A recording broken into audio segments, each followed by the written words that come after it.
session to order, and we customarily begin with a moment of silence.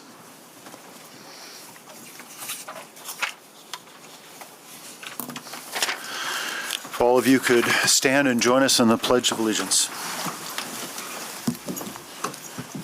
I pledge allegiance to the flag of the United States of America and to the republic for which it stands, one nation, under God, indivisible, with liberty and justice for all.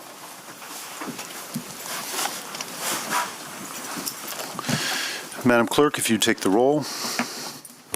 Commissioner, Go ahead. Yep, sure. I'd first ask for a motion to excuse Commissioner Robbins, who is on military duty tonight. So moved. Support. All in favor? Aye. Aye. Commissioner Knight, Here. Commissioner Belcheck, Here. Commissioner Kilgore, Present. Commissioner Sassi, Present. Commissioner Perdue, Good evening. Mayor LeGrand. Present. Now is the point in the meeting where we have our first opportunity for public comment. This is specifically on agenda items. I hope all of you have seen the sort of cheat sheet rules of the road here. A couple things that I'd suggest. One is try to avoid duplicative comments to the extent that you can. I will also say, as a matter of public information, that in Lansing at hearings like in hearings like this, we use comment cards in addition to public comment, and there's a couple advantages to that. One is if you're shy, you can still have your voice heard by entering a comment on a card and say whether you're opposing or in favor of a certain issue. And before we get to that point, I'd like to point out that we have an interpreter for the Spanish language needs of anyone in the audience, and that interpreter usually stands up and announces themselves. There she is. She's at the back. So if you could come up, ma'am, and maybe translate what I just said so that people know what I said.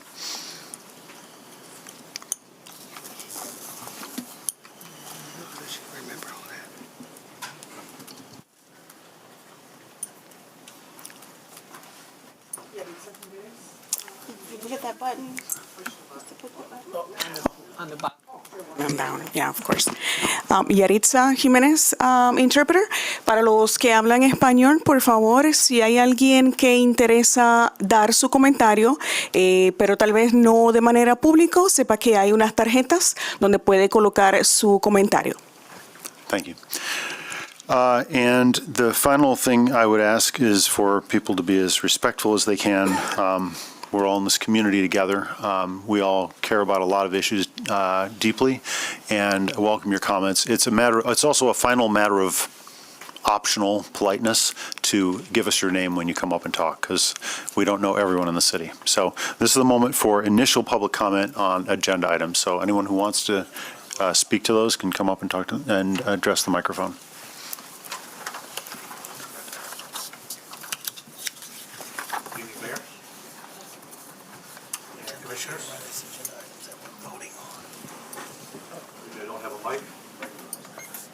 Thank you.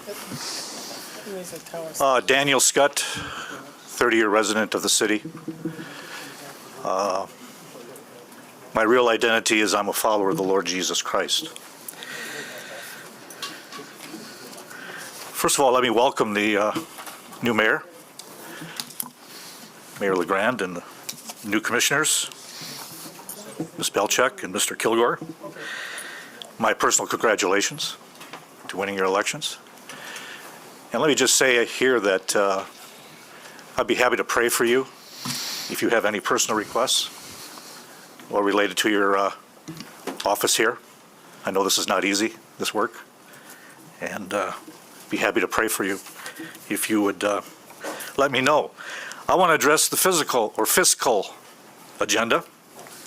I went online and saw a lot of what you're considering to spend money on.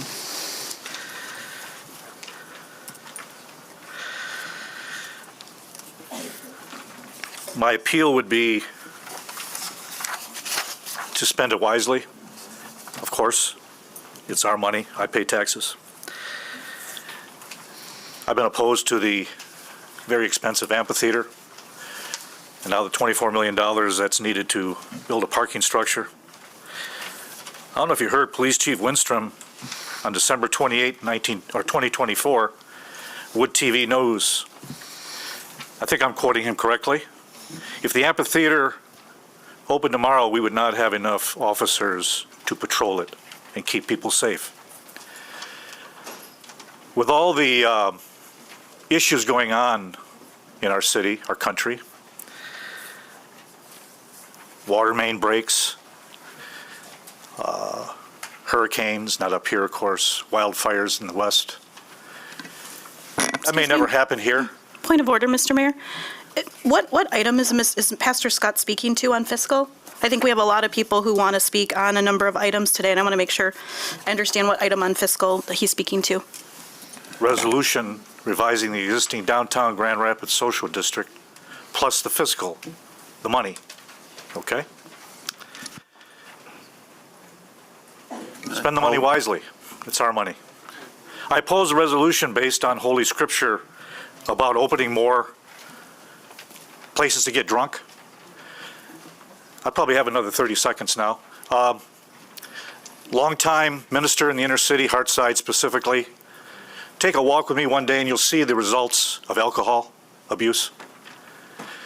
To open up other places where people can partake of this, it's just bringing Thank you, Pastor more Scott. chaos to the That's- city. That's the 3 minutes. Thank you. I didn't get full 3 minutes. Yes, you did. I was interrupted.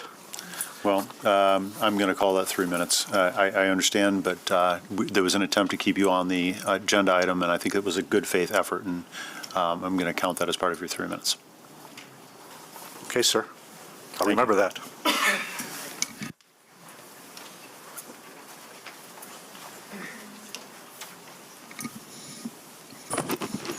Good evening. My name is Amy Brock. I voted in the 49548 zip code. Hope everyone's doing well tonight. I'm here to talk about agenda item regarding Grand Rapids, requesting Grand Rapids to be a sanctuary city. And I couldn't help on the way up to see all the sister cities Grand Rapids has. And I wondered if someone came from one of those cities, would they be welcome in our city? And one is the city from Mexico. And I just wondered if, Ma'am, if I could interrupt you just briefly, there's no sanctuary city item agenda, so if you could agenda perhaps- number 9? Agenda item number 9? Agenda number 9 is... Requesting Grand Rapids be a sanctuary city? Mr. Mayor, may I offer, I know there's a lot of people who want to talk about sanctuary cities, and I know we're all anxious to hear them. I think probably the clarification is that is absolutely on the agenda. It's not something that we're voting on, so then that we would typically hold that for the general comment section. And so I think highlighting that, so I know I've talked to a number of you who want to talk about that. So perhaps if we could go through the items that we're voting on and then move to the sanctuary city piece, which I know many of you are here for. Oh, okay, because I thought because it is on the, I totally understand. Okay. And you come to a lot of meetings, so I know you have the best faith effort too, Amy. okay. Well, Okay, and we will be, just so the audience knows, we're going to be talking about our city's current policies on policing in the city, and that's sometimes something that people mean when they say sanctuary city, but there isn't a sanctuary city item on the agenda per se. I just wanted to clarify that. okay, so, all right, so I just wanted to say that the sanctuary city touches my life personally, and there are children in my family that ask if their father loves them, and they cannot get to Guatemala because their father has been deported. And so I just hope that as we talk about this topic later in the meeting, that we will realize that it does touch many, many people's lives. So as we get deeper into the meeting, I misunderstood. Okay. But thank you so much, and Thank you, ma'am. I hope that we will highly consider this topic in the city. Thank you. So Mayor, So again, just so that everyone who's in line knows, right now is the point in the agenda for things we're actually going to be voting on tonight. So just to clarify that. So there is an opportunity for items where anybody can talk about anything. There's a very open comment period at the end of the agenda. So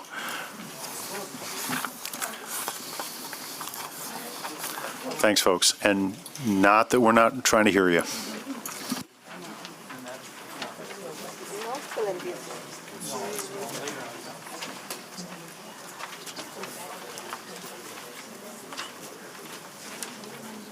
Okay.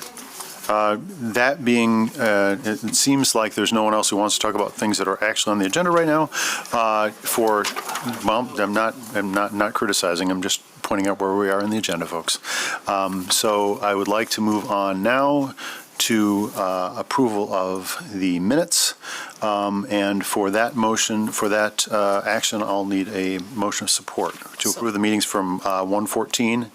Can I have a motion? So moved. Support. All in favor, say aye. Aye. All opposed? Motion passes. Second, to approve the minutes from January 23. Do I have a motion? So moved. Support. All in favor, say aye. Aye. Opposed? Motion passes. That brings us to petitions and communications. Madam Clerk? A communication received from Zach Skogheim regarding his resignation from the North Quarter Corridor Improvement Authority. That's referred to the Committee on Appointments. Communication received from Judson Mowbray regarding his resignation from the Board of Review. Referred to Committee on Appointments. Communication received from Laurel Joseph regarding her resignation from the Vital Streets Oversight Commission. Referred to Committee on Appointments. Communication received regarding Dan Grinwes's resignation from the West Side Corridor Improvement Authority. Referred to Committee on Appointments. Communication received regarding Fran Dalton's resignation from the South Division Granville Avenue Corridor Improvement Authority. Wait for it. Referred to Committee on Appointments. Communication received from Frank Gonzalez Jr. regarding climate change. Received and filed. Communication received from Lisa Haynes regarding her resignation from the Mobile GR Commission. Referred to Committee on Appointments. Communication received from Amy Brower regarding her resignation from the South Division Granville Avenue Corridor Improvement Authority. Referred to Committee on Appointments. Communications 1653 received urging the City Commission to vote to make Grand Rapids a sanctuary city. Received and filed. And I'm sorry, ma'am, I legitimately missed that on the top of the agenda, so you're right, the word sanctuary city were there. So now I'd like to move on to report from city officers. Madam Clerk?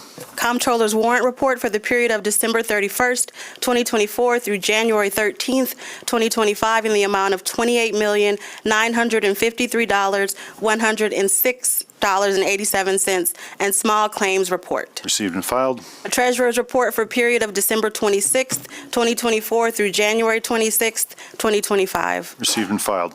And a report from the city manager about the GRPD policy on interacting with undocumented immigrants and with the Immigration and Customs Enforcement Agency. Given the gravity of this issue, I would like the city manager to speak on this, and then I intend to ask my colleagues if they wish to speak on this issue.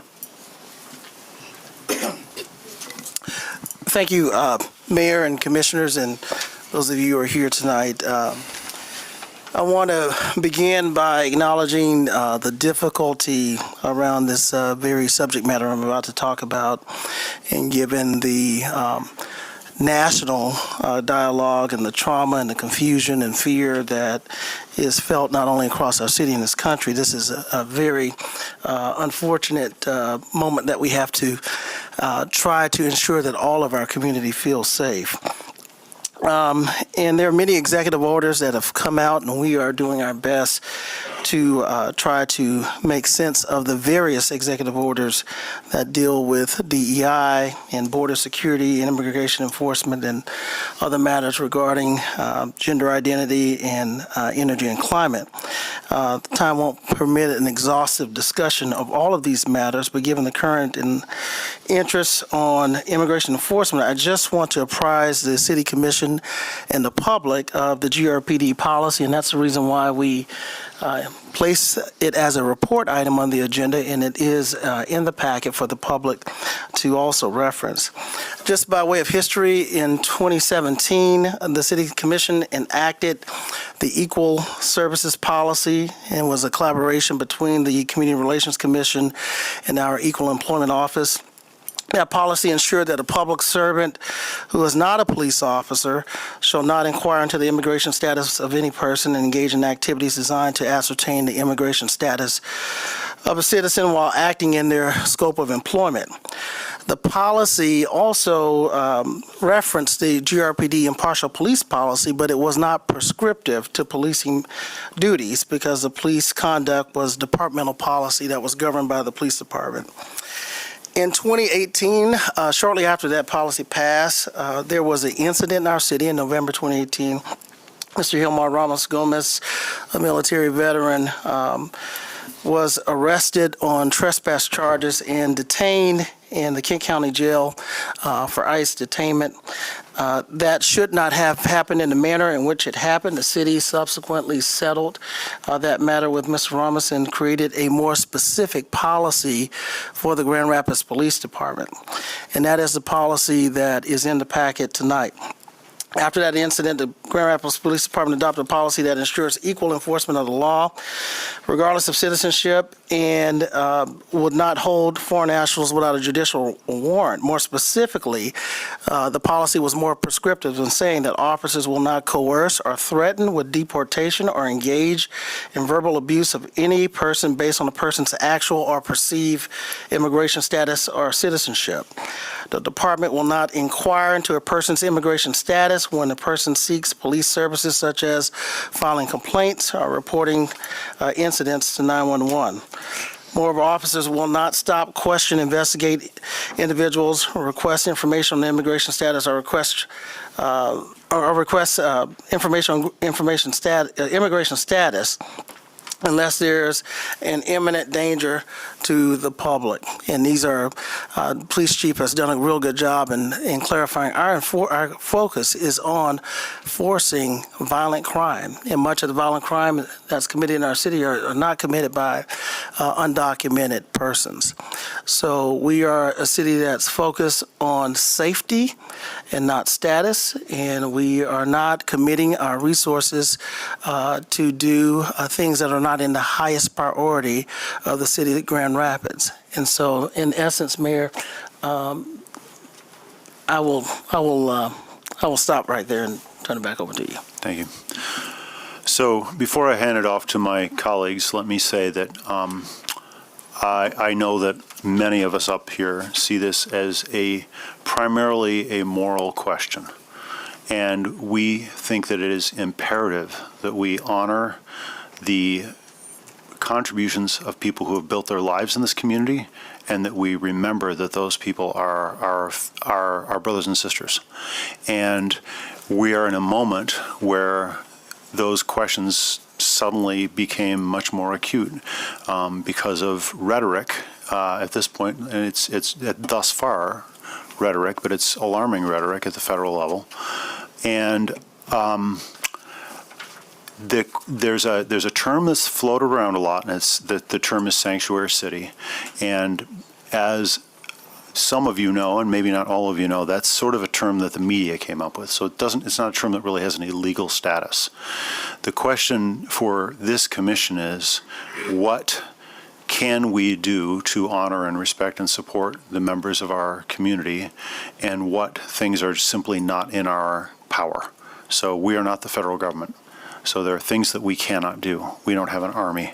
We don't issue passports. We are not the state. We're a city. But in that city, there are a couple things I think are incumbent on us, and I think this is the sentiment of the commission in general.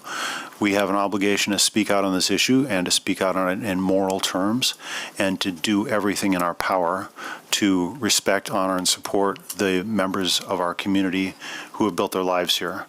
But we also have to not give false hope. And so the danger of holding out some media term like sanctuary cities is that people may think that somehow that gives them protection they don't have. And I may be subject to federal action. I don't know. But I do know that I'm probably not going to be targeted because of the color of my skin. And I'm not going to be targeted because I don't have a passport. I have one at home. That means that I have to be very careful, and we all have to be very careful, that we don't put people who don't have those advantages in harm's way by making rhetorical, not legal moves that aren't productive. And so I just want to point out that the context of the policy that the city manager put in place is a very important one. Our city police force is not in the business of enforcing immigration law. And our city police force is in the business of keeping our city safe and dealing with crimes in our city's boundaries. That's their job, and you've heard our police chief say this. It's a very clear position, and it's a very clear policy. The last thing I'll say is that this is something that I think is probably keeping all of us up at night. This is a terrible, terrible moment for our country, in my opinion, and it grieves me deeply that that we're a country that's founded on immigration. I'm 2 generations off the boat. There's discussion at the federal level about getting rid of birth citizenship. That's the only kind of citizenship I've got. A couple moves back, maybe there will be a move to go back and see whether my grandparents got in legally or not, or whether or try to retroactively apply today's quotas to Dutch people in the early 20th century. I don't know. It's hard to predict how far and how fast this will go, but I do think it's important. It's critically important that our community remembers to love each other, support each other, and remember that that's what we're put on this earth to do, to be supportive of each other and be a community together. So, any of my fellow commissioners want to weigh in here? I think you're going to hear a lot of the same sentiment. Commissioner Isasi. Thank you, Mayor, and thank you, City Manager, both for those comments. I think I'll add, just again, for history lessons, and I think what are the tools that we've used in the past. You know, City Manager, I think, was here a year after the unlawful incident with Mr. Gilmar Ramos Gomez, and did subsequently have action towards a dismissal of that captain. Now, that was overturned in arbitration, but I think that's another important piece of history on what has been happening since. You know, obviously every different leadership group, there were different commissioners, but I did want to point that out as well. In addition to our Office of Accountability and Oversight, while that might not be directly related to the topic at hand, we have reports if there are violations, as well as in the Foreign National Report, to provide any reports if there has been a violation. And to my understanding, City Manager, there has not been a report of that since that time. I think over today, colleagues, we've had discussions, one-on-one, and really what is community feeling. And it's gone from not knowing what funding might exist here inside of the city. Some of us work in other jobs. We're not going to know where that funding is at. I think appreciation for our chief to really come out. I think maybe one of the first in the state to come out and say, what is our practice and what is our policy, and knowing some of that history. And then also just thinking through the reality of the fear that individuals have right now. Of individuals who are trying to coordinate rides for family members because they don't want them driving. We didn't see that legislation. That was part of our legislative agenda. I know that's something that you also worked on previously, Mayor, around driver's licenses for all. That is something that was shared in a legislative agenda, but didn't make it through the finish line. And so trying to piece all these parts of the immense responsibility that we have in this moment. And I know you're a voracious reader, and I'm not making fun of you, I swear. But you're a voracious reader, and like what has happened in the past of this country, and what is the thing that is giving this fear to us today in this moment? And so many people that are here and who have been writing us, and just seeing obviously some of the conversation that happened yesterday at the school board level, which is also another really concerning piece, because, schools and churches, and I think Commissioner Kilgore, you said this, these places that are now open are something that we haven't dealt with. And so, I think this is a marathon, not a sprint. In the moment that we're in, we have to say, what are the things that we can control right now? And then also, I think, be very open to what is going to be an evolving situation for our community. I'd also like to think not in the binary. do we become a sanctuary city or not? Do we have the policies or not? But even more so, I think we have a lot of opportunity to say, where do our investments go in the future? We've done things like our expungement clinic. And now today, or last week, we heard that federal policy is now removing funds that were going to very trusted immigration partners like Michigan Immigrant Rights Center, where they're taking away dollars for immigrants to be able to have that documented pathway. And so I'd like us in this moment to, one, I want to hear from people, I want to be very open, but also not only what's in front of us, but where else can we make investment that we have that protocol, that we've done it for an expungement clinic.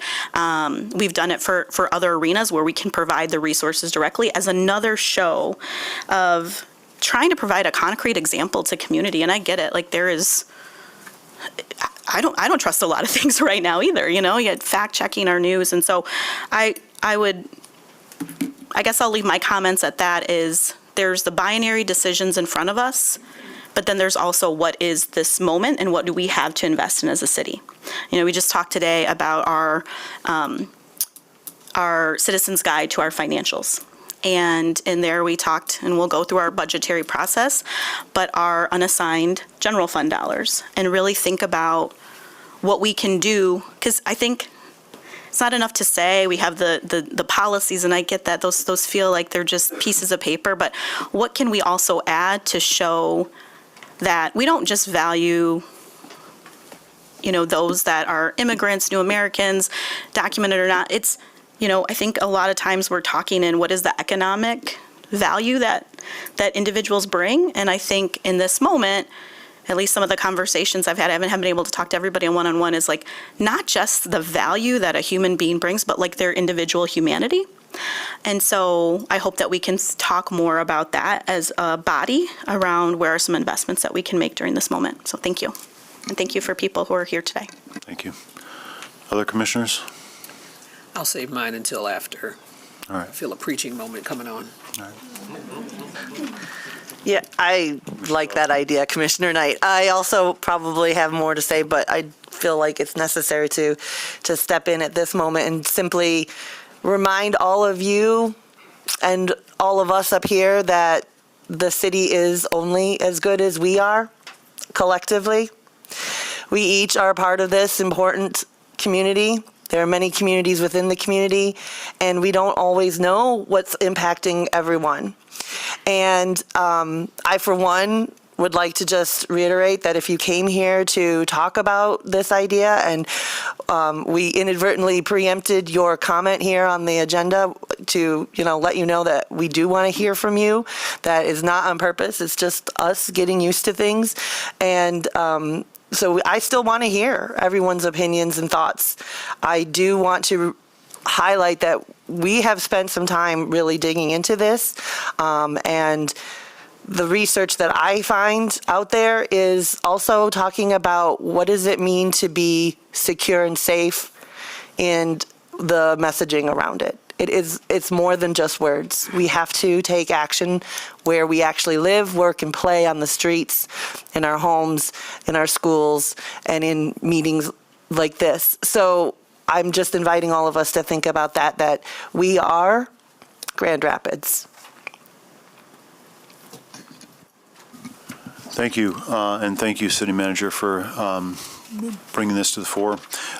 So now we're moving on to the part of our agenda where we simply affirm a whole bunch of things that happened in committee before.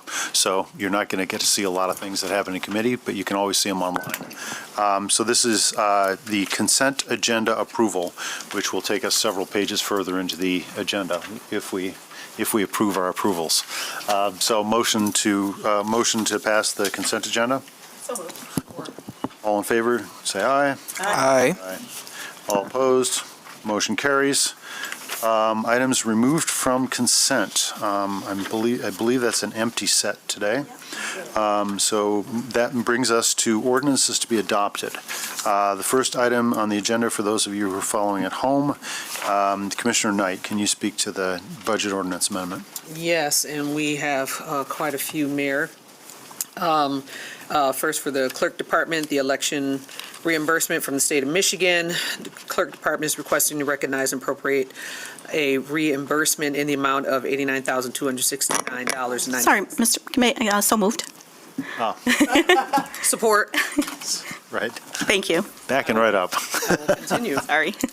So the approval would authorize the increase in the estimated revenue and appropriations. This budget adjustment accounts for the city's expenditures in conducting the election that are associated with the reimbursement. The police department continuation of the OHSP grant award. They're requesting to recognize and appropriate an overtime reimbursement grant award in the amount that's a grant for the Office of Highway Special Safety Planning for Kent County DUI, seatbelt, and speed overtime traffic enforcement. There's the Office of Sustainability, Energy Efficiency and Conservation Block Grant. The Office of Sustainability is requesting to recognize and appropriate an award totaling $235,280 from the United States Department of Energy through the Energy Efficiency and Conservation Block Grant Program. This grant was accepted by the City Commission on August 13, 2024. Also, the 61st District Court Eviction Diversion Initiative Grant additional award. I'm just saying that because so people don't think it's their tax dollars. It's actually a grant that somebody wrote to collect this money to provide these services in the community. That was for the amount of $102,607. These funds will contribute to the program's financial sustainability and successful execution of its objectives. The funding will be allocated across salaries, benefits, and other necessary expenditures, ensuring the continued operation of the grant program without interruption. Fiscal Services Department, ARPA funding for construction of the Public Works facility is requesting to recognize and appropriate $350 of the city ARPA funding, and that is to expend the funding that has to be used by 2026, $350 that was left in that. The Police Department, MCOL's funding for mandatory in-service training. The appropriated funds support the implementation of required annual in-service training standards for all licensed law enforcement officers. The Office of Oversight and Public Accountability Grant Award for Civilian Violence Prevention Efforts. The W.K. Kellogg Foundation grant will support 24 months of expenses for the Office of Oversight and Public Accountability to hire new Administrative Services Officer 2, and a Violence Prevention Officer. Also, the Parks and Recreation Department, Parks Capital Appropriations, is requesting to recognize and appropriate a contribution in the amount of $50,000 received from the Mitten Foundation to advance the playground project at Richmond Park. We also have Our Community's Children, who is requesting to recognize and appropriate a grant award for the Grand Rapids Community Foundation, and this will support T2C Studio Services and the Challenge Scholars. There's also the Engineering Department, Michigan Enhancement Grant for construction of the Fire Department Training Facility. Number 11 is the Engineering Department is requesting to recognize and appropriate an estimated grant revenue expenditure reimbursement from the state of Michigan. There is the Fiscal Department Debt Services Payment and New Bond Issues is requesting to appropriate debt service payments in the amount of $5,255,517, as well as recognize and appropriate new bond proceeds with the estimated interest revenue in the amount of $24,539,668.15. And that's it. There's a motion and support to pass this sixth budget amendment, and I'd ask for a roll call vote. Madam Clerk? Commissioner Belcheck? Yes. Commissioner Kilgore? Yes. Commissioner Asasi? Yes. Commissioner Purdue? Yes. Commissioner Knight? Yes. Mayor LaGrand? Yes. And that brings us to the public comment section. Not quite. You have Doesn't the it? immediate effect. Oh, I'm sorry. Motion for immediate effect, and I think that we can do that with a voice vote. So moved. All in favor, say aye. Aye. All opposed? Motion carries. Now, public comment. So you've already heard the rules of the road. Feel free to come on up. You can comment on anything. I don't still know from that side of the mic of the dais where the clock is that tells you how long you've got. Right in front of you. You can see it? Okay, good. Good. Well, then I won't give you hand signals. Okay. All right. My name is Jasmine Ryder, and I live in the 3rd Ward. Thank you all for your service to the City of Grand Rapids and for the opportunity to address the commission with the new commissioners and new mayor. It has now been over 7 months since the water main break at Adams in Philadelphia on June 13th, 2024. This water main break destroyed many of our homes, cars, and belongings. Since then, we have been living in constant chaos, trying to get things fixed, figuring out how to pay for it all, and adjusting to what feels like a new, heartbreaking norm with our homes in disarray every single day. We've asked the city for financial assistance, but our pleas have fallen on deaf ears. We were told to seek legal representation in the hope of finding a resolution with the city's legal team, but we are still no closer to being made whole. This event has been traumatic and devastating for many of us. We are living in chaos. My daughter has asthma, and this has been detrimental to her health. I'm a kidney transplant recipient, and from the stress, dirt, debris, and possible mold, it's been life-threatening for me. We need action, and we need it now. Our lives are on hold. Many of us are fearful for the future of our homes, unable to begin repairs due to the overwhelming financial burden. We are asking you, the City of Grand Rapids, to step up and do better by its residents. Thank you for your time and consideration. Thank you.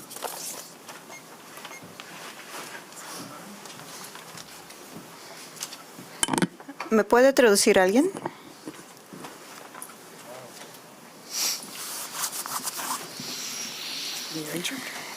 Primero una pregunta, no es mi comentario. Hay personas allá abajo que quieren subir. ¿Cómo van a hacer para subir a comentar? First of all, I do have a question. There's people down there waiting to come in. How are we going to do that? Para hacer preguntas. Because they do want to make some and ask some questions. That's a good question. I don't know if we have any fire personnel in the room, but it doesn't look to me like we're at capacity here. Chief, are we? Once they get through, it's one in, one out. We have about 70 people, so once about 70 leave, those 70 come in. Okay. Do one for one. Thank you. So you all heard that. If you, there's a one in, one out honor system, so if you feel moved to leave, you're letting somebody else up. We have staff that are doing it. No, I get it. I'm just saying, they can leave. Gracias por responder mi pregunta.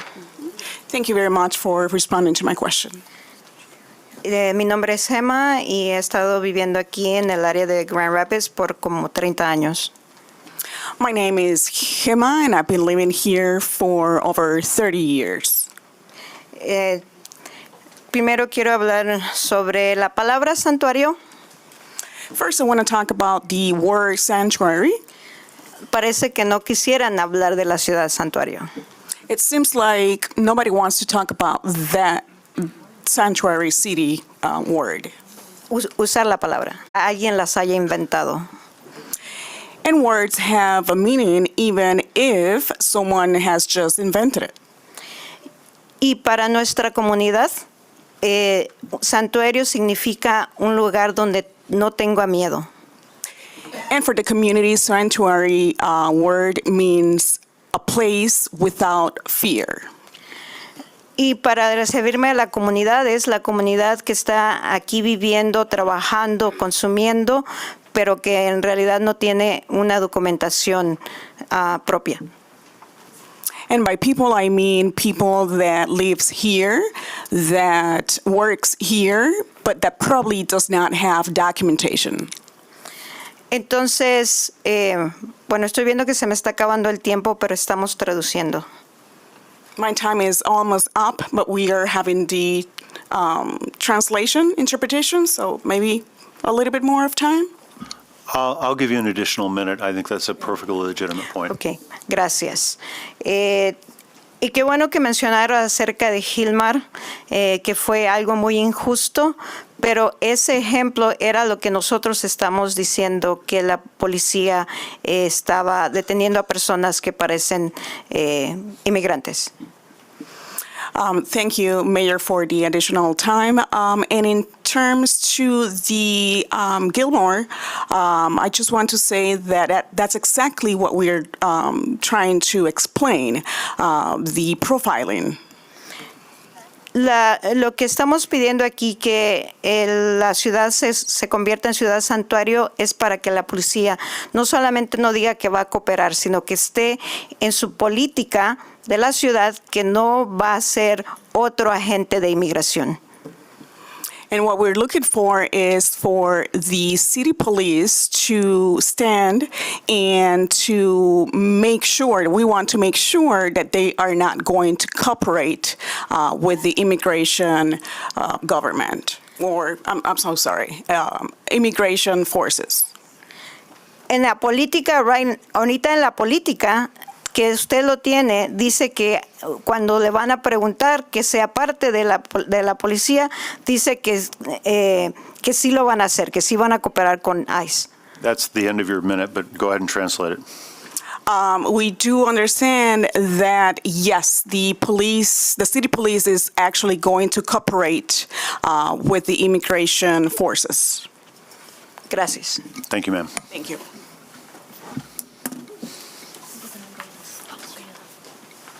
Diga su nombre y ya sabe.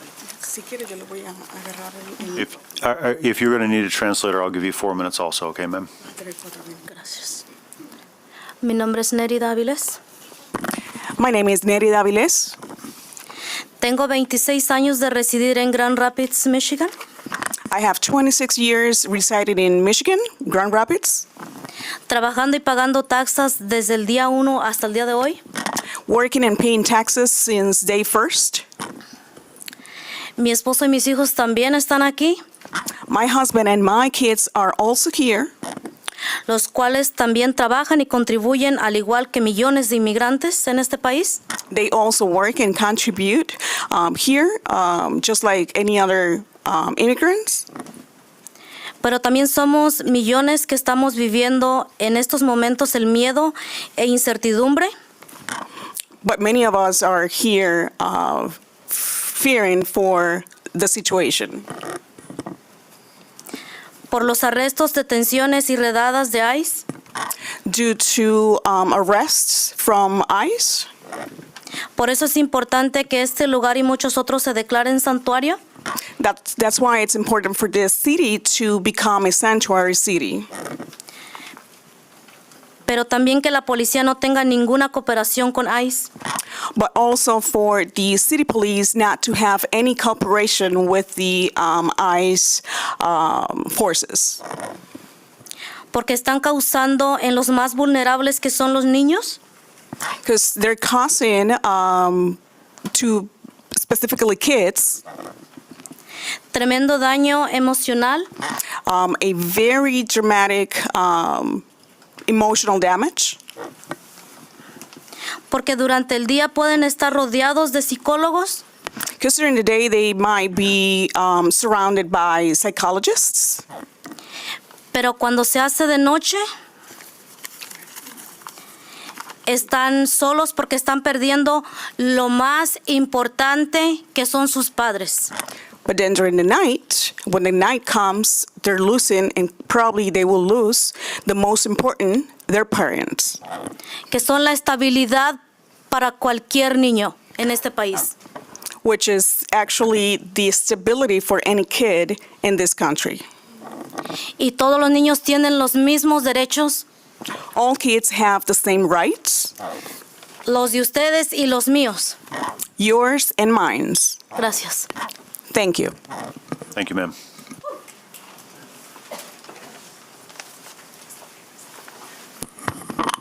Hi, Good evening. I'm Tom Hall, Melinda's neighbor. Hi, your porch looks nice, by the way.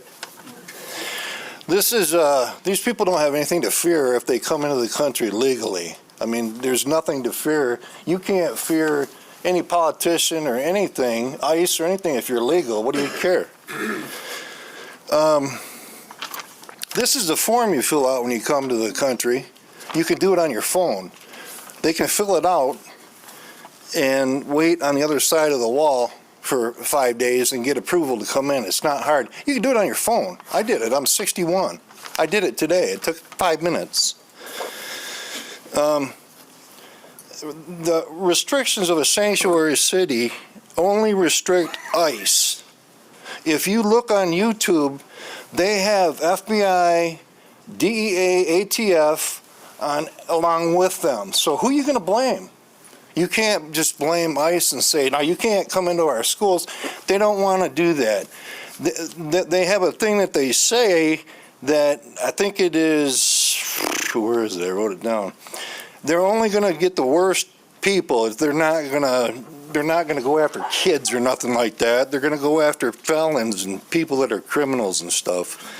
I'll give you some sanctuary cities. If you want to live like that, you can live like that. But New York, New Jersey, Seattle, Portland, LA, Oakland, San Francisco, New Orleans, Philadelphia, Baltimore, Denver, they're all homeless, full of homeless fentanyl people.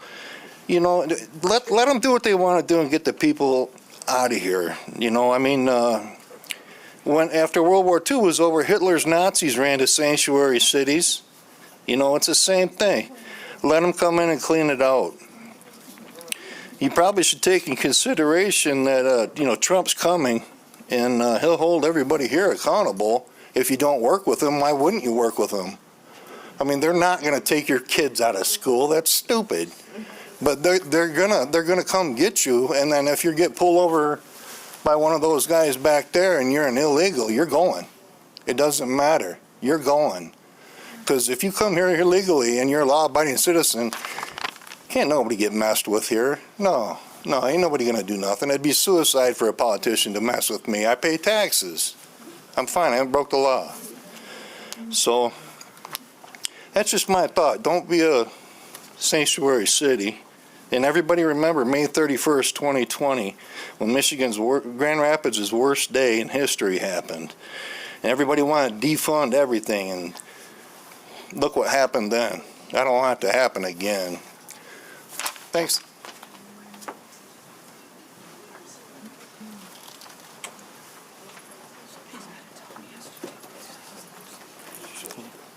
Hi, everybody. Good afternoon. My name's Austin McFarland. I work in the 3rd Ward at Link Up nonprofit. I'm a resident of Kentwood, and I just wanted kind of to speak about this sanctuary city type ordeal. I feel like, in my work and, the happenings I have with the community, I see a lot of pain, I see a lot of hurt, I see a lot of fear. And, me personally, my family, like Mayor LeGrand was saying, I'm one step away. My family came from Jamaica. So for a lot of people, I feel like we're in a time of uncertainty, and I feel like a lot of people are scared and fearful. And I think at this specific moment, and especially from our elected officials, I think it's important to make sure that we are treating humans as humans and coming at this issue from a human perspective and not a political or whatever type perspective, because I feel like when you come at it from all these different angles, you kind of lose the plot in a certain way. And I feel like that's something we can't be doing with people that we call our neighbors, friends, coworkers, whatever that may be. So I think I'm not going to take up a lot of time, but I think just making sure that we're treating people with respect, the golden rule you learn in kindergarten, treat people how you want to be treated, and understand that, everybody's story is different. Everybody comes from different walks of life, and it's important to make sure that we remember that, and that's what makes this country so great. So thank you. Thank you.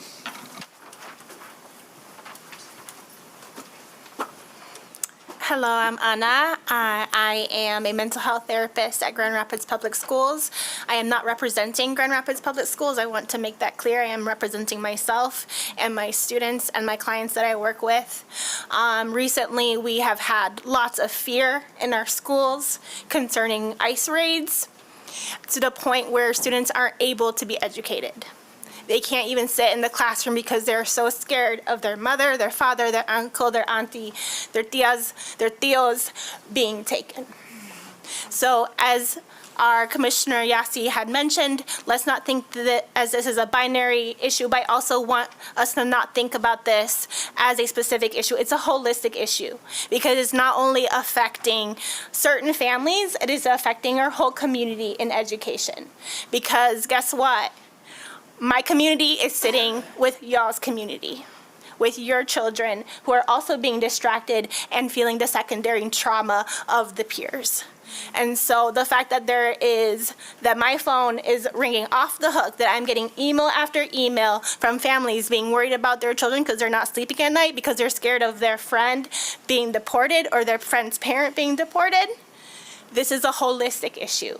So I hope that when you are being strategic about your action steps, about where you invest, that you think of it holistically. Thank you. Thank you.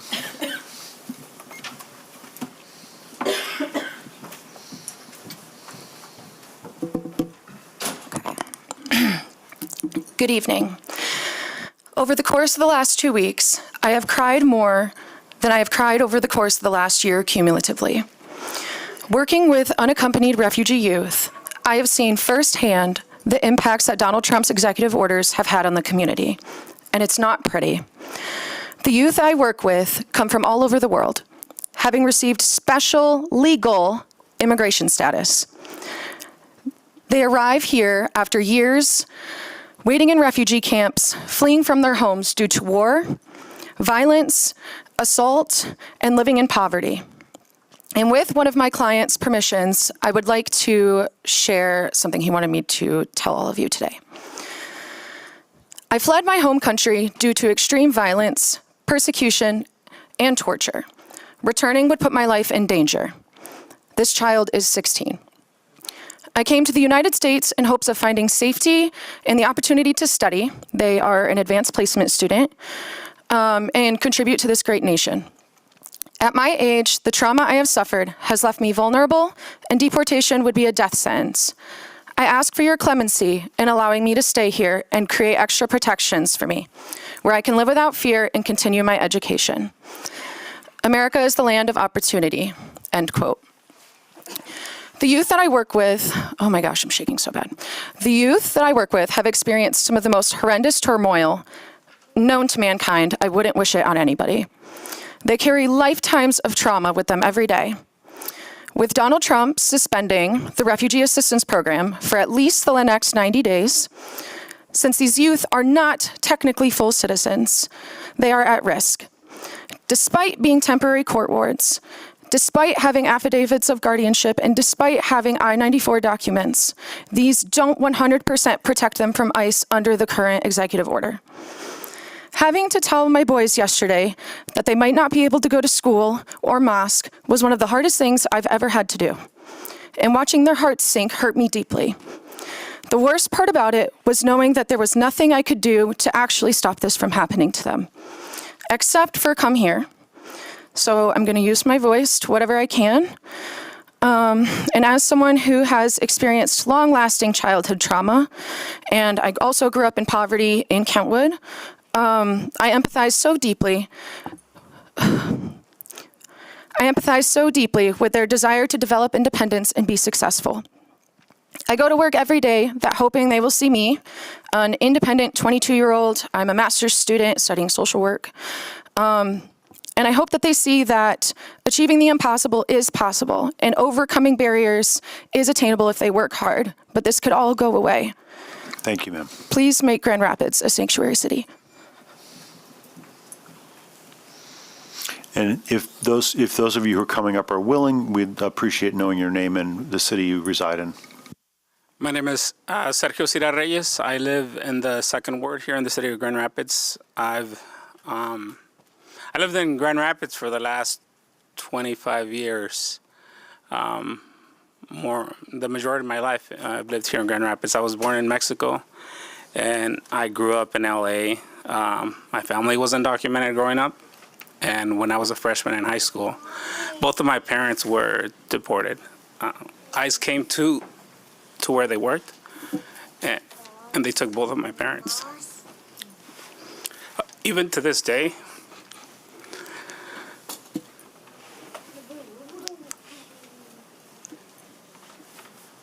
I still get emotional thinking about that.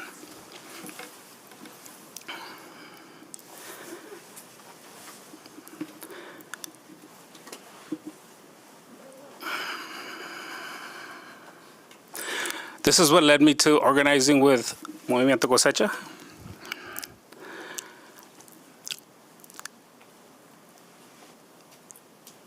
And today, we really don't have a lot of leverage to say, commission, take brave actions to protect our community.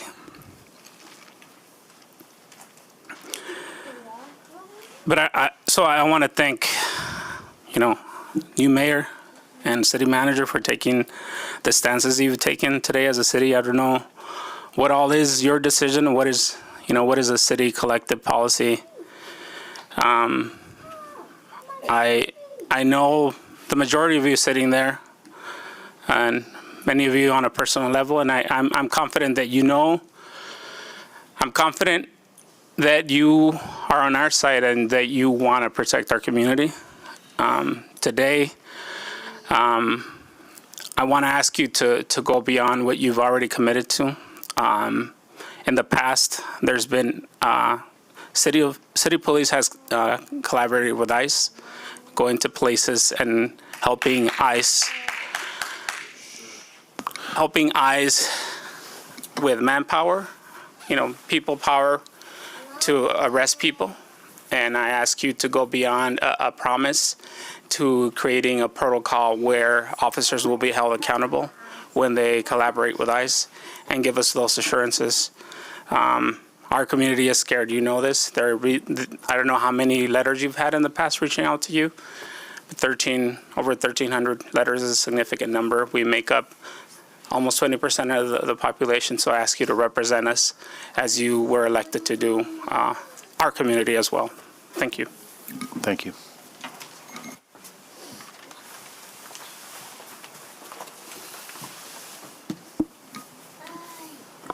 Hello, my name is Ryan Mulder, and I grew up in Walker, and I've lived in Granville and in East Grand Rapids and in Wyoming.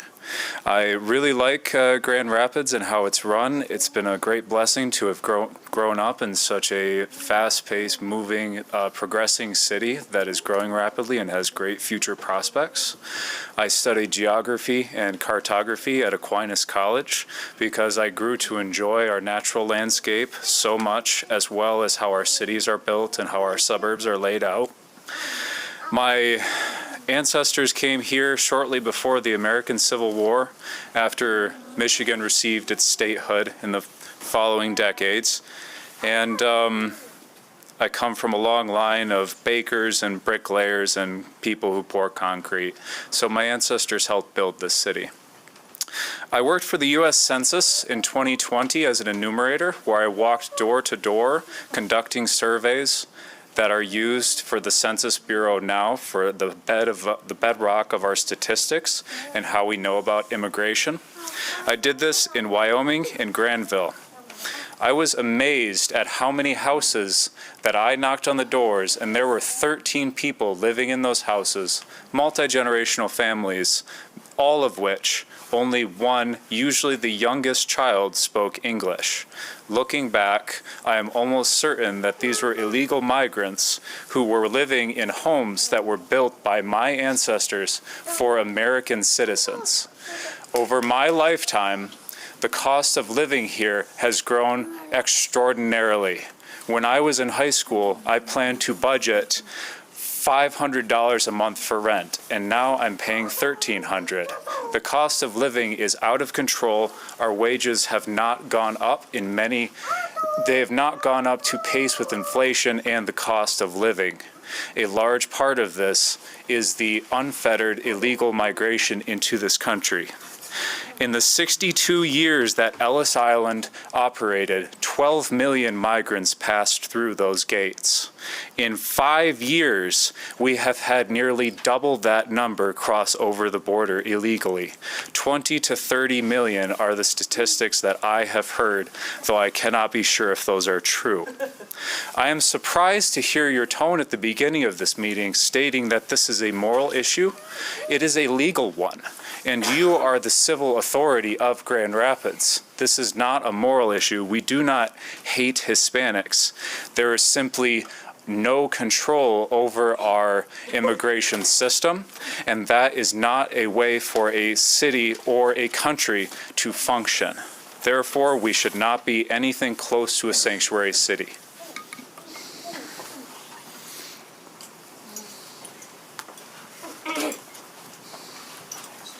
Hi. Hello. My name's Jan, and I'm from Easttown. I live in Easttown, and there's a lot of crazy stuff going on in the country these days. I have a cousin that lives in Florida, and he works for NASA, and he sent me a Facebook. Through Facebook, he got a hold of me today, and he posted something, and I'm going to read it. Terrible things are happening outside. Poor, helpless people are being dragged out of their homes. Families are torn apart. Children come home from school to find that their parents have disappeared. And then I read down a little further, and I saw that this was written in January 13th, 1943, in the diary of a girl named Anne Frank. I think that I think we need to really think long and hard about what we're willing to do and what we can do preemptively to so that this does not happen again in this country, and like it did in Germany. Thank you. Thank you, ma'am. And just so I can remind members of the audience, please don't clap. That's disruptive, and I don't want to have to ask someone to leave.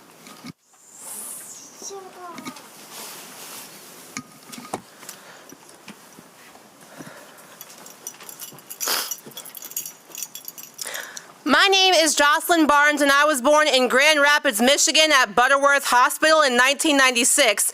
When in the course of human events, it becomes necessary for one people to dissolve the political bands which have connected them with one another, and to assume among the powers of the earth the separate and equal stations to which the laws of nature and nature's God entitle them. A decent respect to the opinions of mankind requires that they should declare the causes which impel them to the separation.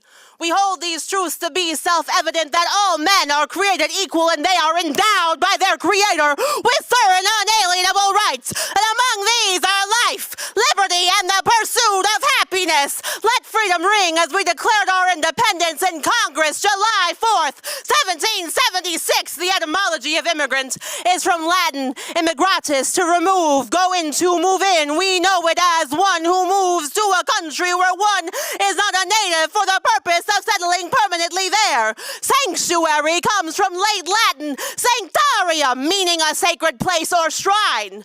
The United States of America was a sacred place founded by immigrants, forced and free, sustained by immigrants who must be free.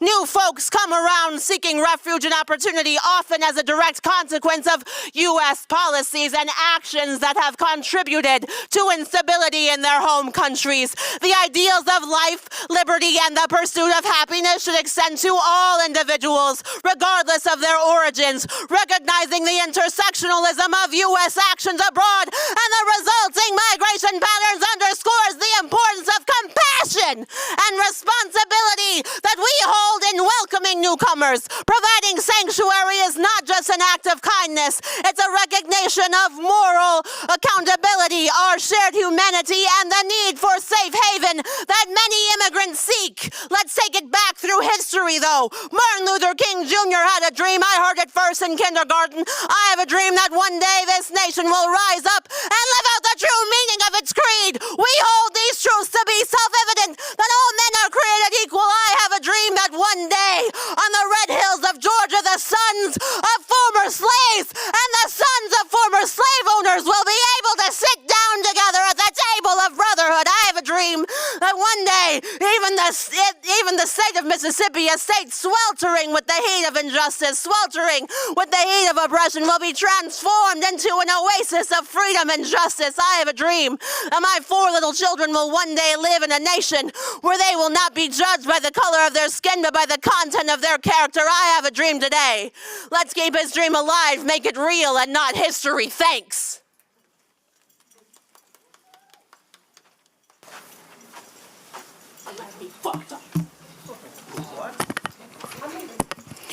I haven't started talking yet, but it's already clown. Okay, Jeff Smith, I live in the 2nd Ward. Yeah, you know, now is not the time to be safe. Now is not the time to be cautious. Now is not the time to practice business as usual. The fact that we're asking the city of Grand Rapids to declare itself a sanctuary is, as the mayor says, we don't want to give false hope. It's low-hanging fruit. It's not going to cost you anything. It's a declaration. But it certainly would mean a whole lot to the affected community that they know that the city where they live supports them. It would have psychological, emotional, potentially even other positive outcomes of it. So we ask of that. But we also, in the action alert, have a second demand, which is that the GRPD not cooperate with any law enforcement agency that wants to arrest, detain, or deport people. And even though the chief has said that they won't, it's hard for me to take that seriously because even the document they quoted, what's called the Foreign National Policy, which was passed in 2019, it says in that, and I'm quoting from it, the policy allows officers to provide assistance to federal immigration authorities where there is an emergency that poses an immediate danger to public safety or federal agents. It's kind of vague, but those of us in the activist community know that that means they can determine when things are supposedly causing public safety, right? Many of us have been arrested and detained and harassed over and over again for non-violently engaging in our First Amendment rights. But again, these are low-hanging fruit. And I work with GR Rapid Response to ICE, and we take a very active role in trying to defend folks who are immigrants. We pass out these cards in English and Spanish that tells them what to do if ICE shows up. If they call the number, we mobilize people to show up and non-violently try to intervene so not allow ICE people to take them. We do trainings on a monthly basis. We've trained hundreds of people in the city since 2017. We provide mutual aid support, financial, legal, material support to families who are impacted by ICE violence. I invite all of you to come to our trainings or attend our things. We do presentations on the history of U.S. immigration policy, which is rooted in racism and xenophobia. We also have an I-bond fund where we will bond people out of detention. So we're doing a whole lot. And so what we're asking you to do is a very small part of what we are already doing, because these are unjust laws. People want to talk about laws and legalities and so forth.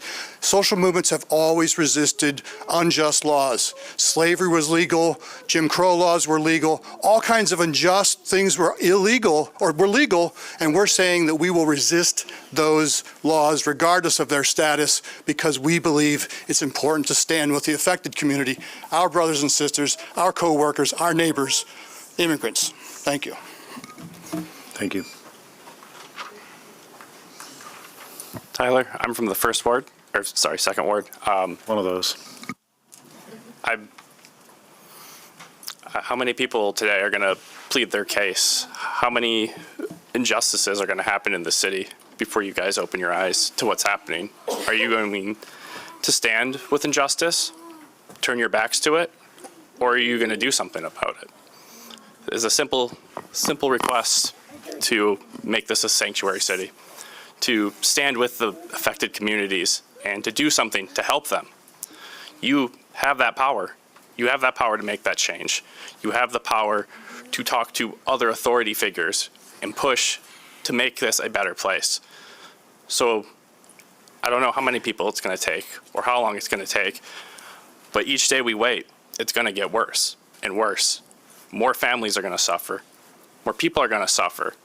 Are you going to let this community be destroyed by all the racism and the terrible things that seem to be coming?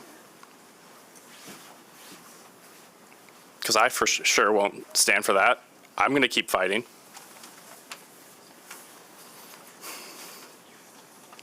I just really want you all to reflect on what is happening and what is going to happen, because it just, I don't know, it looks bleak, it looks awful. And people are going to keep coming, people are going to keep demanding that you guys do something. All I ask is you all stand up and do what's right.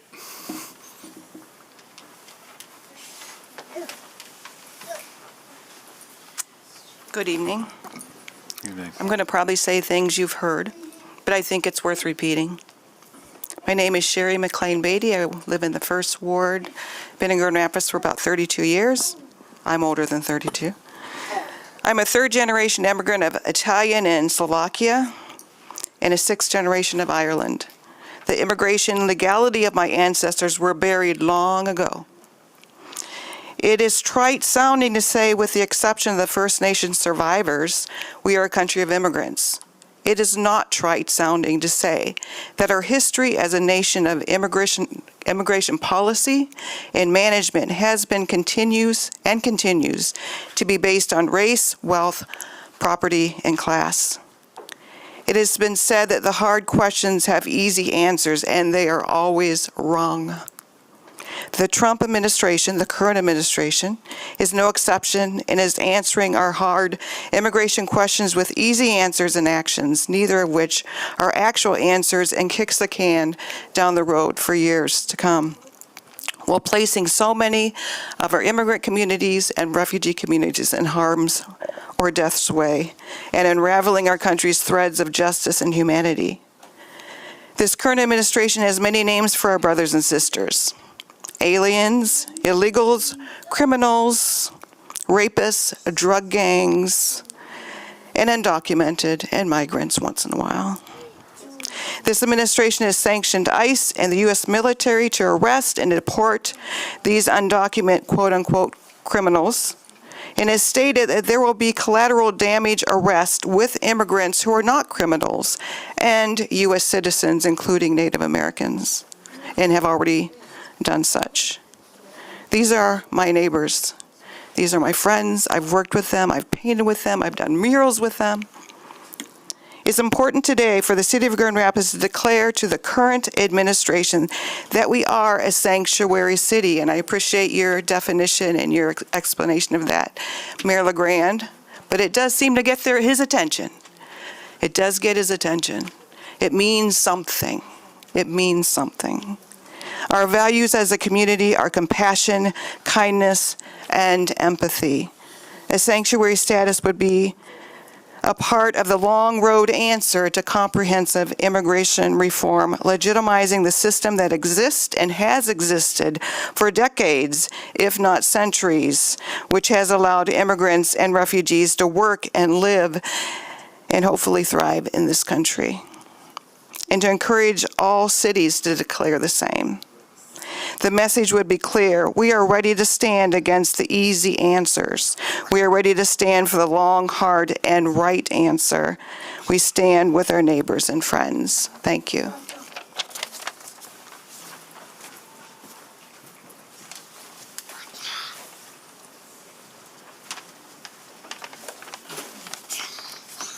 Good evening. My name is Bill Beatty. I live in the First Ward. First, I would say that my ancestors came from Ireland. They landed in Canada, and then they walked across the border into the United States. So I'm here because they did that. Authoritarian governments do not arrive in a nation fully formed, nor does oppression seem so egregious at first. It must grow slowly. One of its hallmarks is a demonization of minority groups, the Roma or Jews, especially in Europe, for example, dehumanizing them with cruel name-calling and accusing them of being criminals and the cause of all manner of social ills. We have heard the words rapist and criminal spoken about our immigrant neighbors, friends, and family members. Words like these have been spoken about many of our fellow Americans over the centuries.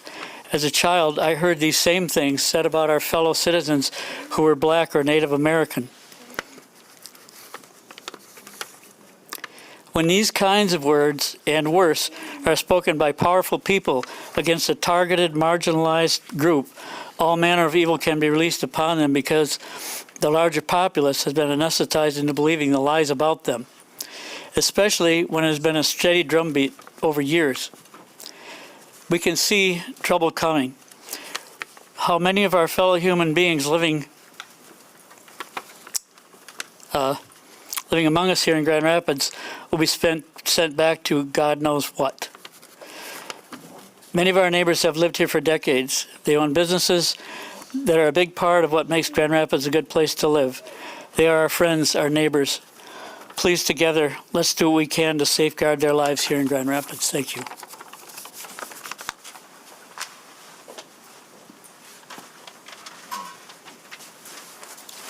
Good evening. My name is Pablo Bello.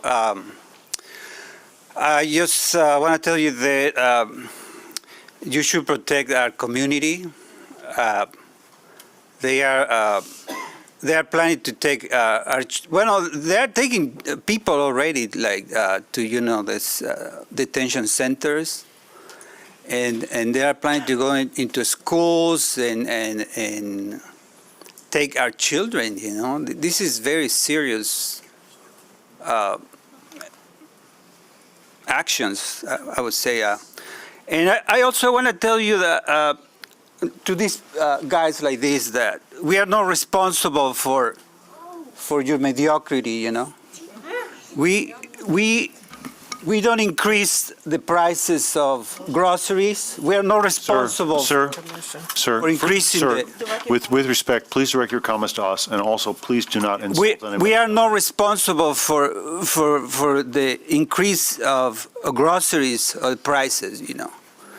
We don't have anything to do with that.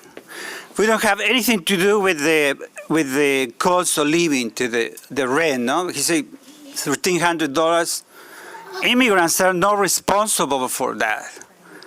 We are not responsible for your wages, for how much you are making. If you're making $10 or $15 per hour, immigrants are not responsible. And I invite you to go and see the workers, in the fields, like in the summer, like right now in winter. They're working with this coal, like on the orchards and the fields, like preparing the land for the next season. So we are not responsible for that mediocrity. And like the other guy that was here, one of the first guys, he says that. Sir, if you could address your comments to us, and please don't criticize. Yeah, well, protect our community, man. I mean, that's what I'm asking you. This is very serious. People is scared. They don't even want to go to the store. They don't want to go to the school for their children. They don't want to. I don't know. This is just an emergency, and please don't come with lame excuses that we don't know what to do. But you know what to do. Every one of you knows what to do, and this is what I'm demanding from you.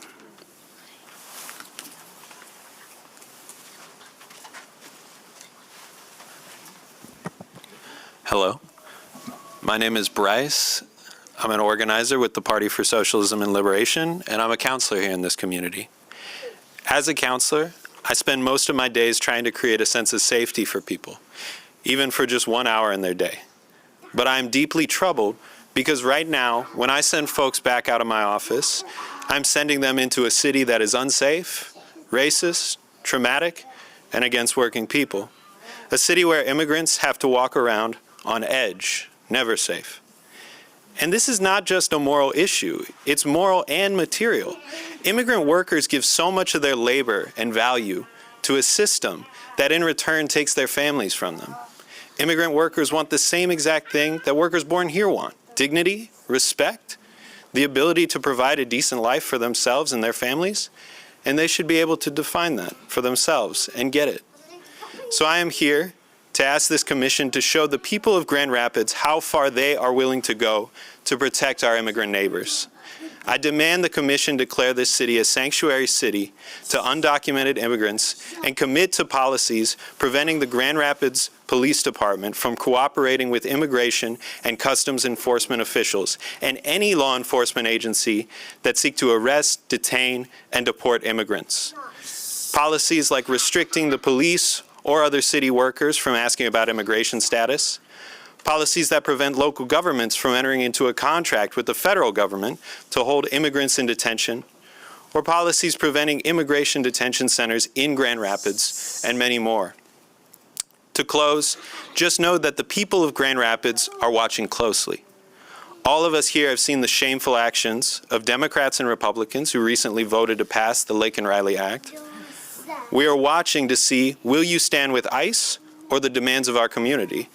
The question tonight is as simple as that. Which side are you on?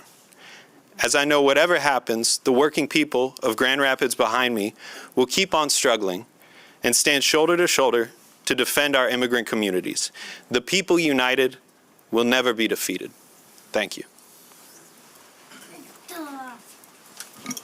I want to note for those of you in the audience, there are apparently 100 people downstairs, so if anyone wants to make room for those folks, feel free. I'm not suggesting anyone has to leave. I'm just telling you there are 100 people downstairs. Hello, Commissioners. My name is Sonia Walma. I'm a resident of the West Side, which I believe is First Ward. I wanted to talk a little bit about some of the research I've done on immigration, specifically in Michigan. I've read that the first migrant workers from Mexico came to Michigan during the 1910s, well over 100 years ago, and it was during a time when they were placing restrictions on immigration from Europe because of paranoia of like what was happening there with World War I and everything like that. People were very xenophobic at that time. And as a result, there was a demand for immigrant labor that the Eastern Europeans weren't filling. And the Mexican migrant workers stepped into that role and have largely remained in that role for over a century. And the reason is, and I think we need to be really honest about this, is that there is always a demand for migrant workers because there's a demand for labor that is more easily exploitable than the average American worker can be exploited. Our society is fine with exploiting these people's labor when things are all right. But in times of stress, what we usually do is we find somebody to scapegoat, and the people who end up getting scapegoated always end up being the most vulnerable members of our society. And that's these people, are the people who are coming here to work because there's a demand for their labor, and they get, so much less than the average American does as a result. They're easy to target, they're easy to push around, and they're people who can be pushed around to make it seem like something is being done in the absence of any real solutions. I think we need to be really clear that, deporting people is not going to bring down the cost of eggs or milk. And, I think one thing I'd like to see, and I think, I support the idea of declaring Grand Rapids a sanctuary city for the symbolic value of it, because I think we need to be very strongly opposed to the very idea that there is a crisis at the border. It doesn't exist. It's made up. It's completely wrong. It does not map out to reality. And that's where the moral outrage is coming from, is we're seeing vulnerable people being targeted and threatened with violence, and violence being used against them to no real benefit to any of us. And to the extent that the city can do anything about it, I think they should. And declaring Grand Rapids a sanctuary city is one small step, but, it's the least we can do.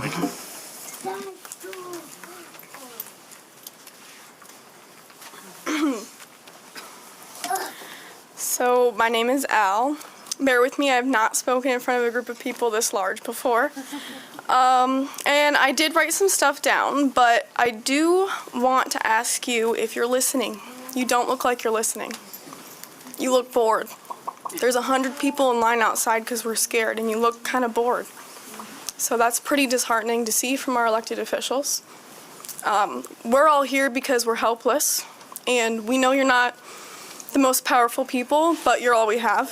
So I'm begging you to hear that. And then I guess I'll get started with the rest of my time. I have been a Grand Rapids resident for 2 years now. I wanted to use my time here to stand in solidarity with the push to make Grand Rapids a sanctuary city, even if it is just a media statement, and stand in support of all immigrants of our community.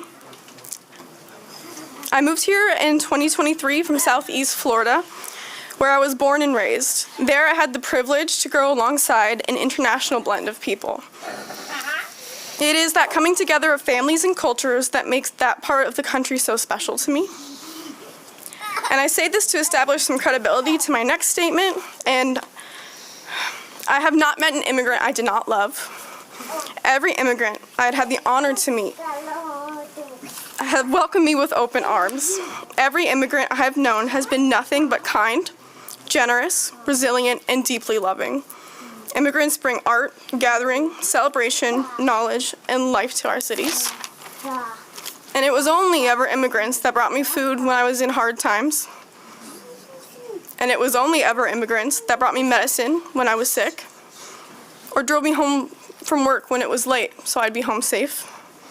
And it was immigrant Americans that taught me that what the word community really means. These Americans hold a special place in my heart, and we could all learn something from them. And I'm standing here today because I'm scared for them, and I don't know what else to do, and maybe it's my turn to show up for them. I urge you to recognize the severity of the threat on our immigrant neighbors, and I beg you to recognize the patterns of history playing out here. An othered group of people have never been treated with humanity in this country. It's time for us to return the love to our immigrants. Now is the time to take action in the ways that we can. I know you can't do everything, but I know you can do something. It is imperative that we send a signal to other cities, states, and to our country that we will not tolerate the vilification and systemic abuse of a marginalized and underrepresented population. What's being orchestrated, or what's spoken about being orchestrated, is a nationwide hate crime, and becoming a sanctuary city or declaring yourself some media phrase is the least we can do. Thank you.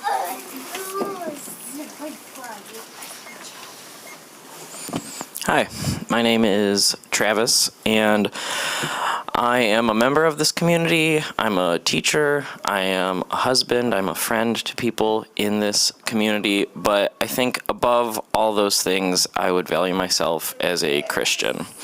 And I think if you were to ask me what the God that I worship would do, would he exclude people and separate children from their parents, or would he unite people in unity? I think my God would unite people in unity and not exclude. There's a passage of scripture I'm going to read from Matthew 25. It says, "Then the king will say to those on his right, 'Come, you who are blessed by my Father, take your inheritance, the kingdom prepared for you since the creation of the world. For when I was hungry, you gave me something to eat. When I was thirsty, you gave me something to drink. When I was a stranger, you invited me in. When I needed clothes, you clothed me. When I was sick, you looked after me. When I was in prison, you came to visit me.' Then the righteous will answer him, 'Lord, when did we see you hungry and feed you, or thirsty and give you something to drink? When did we see you a stranger and invite you in, or needing clothes and clothe you? And when did we see you sick or in prison and go to visit you?' The king will reply, 'Truly I tell you, whatever you did for one of the least of these brothers and sisters of mine, you did for me.'" That's all.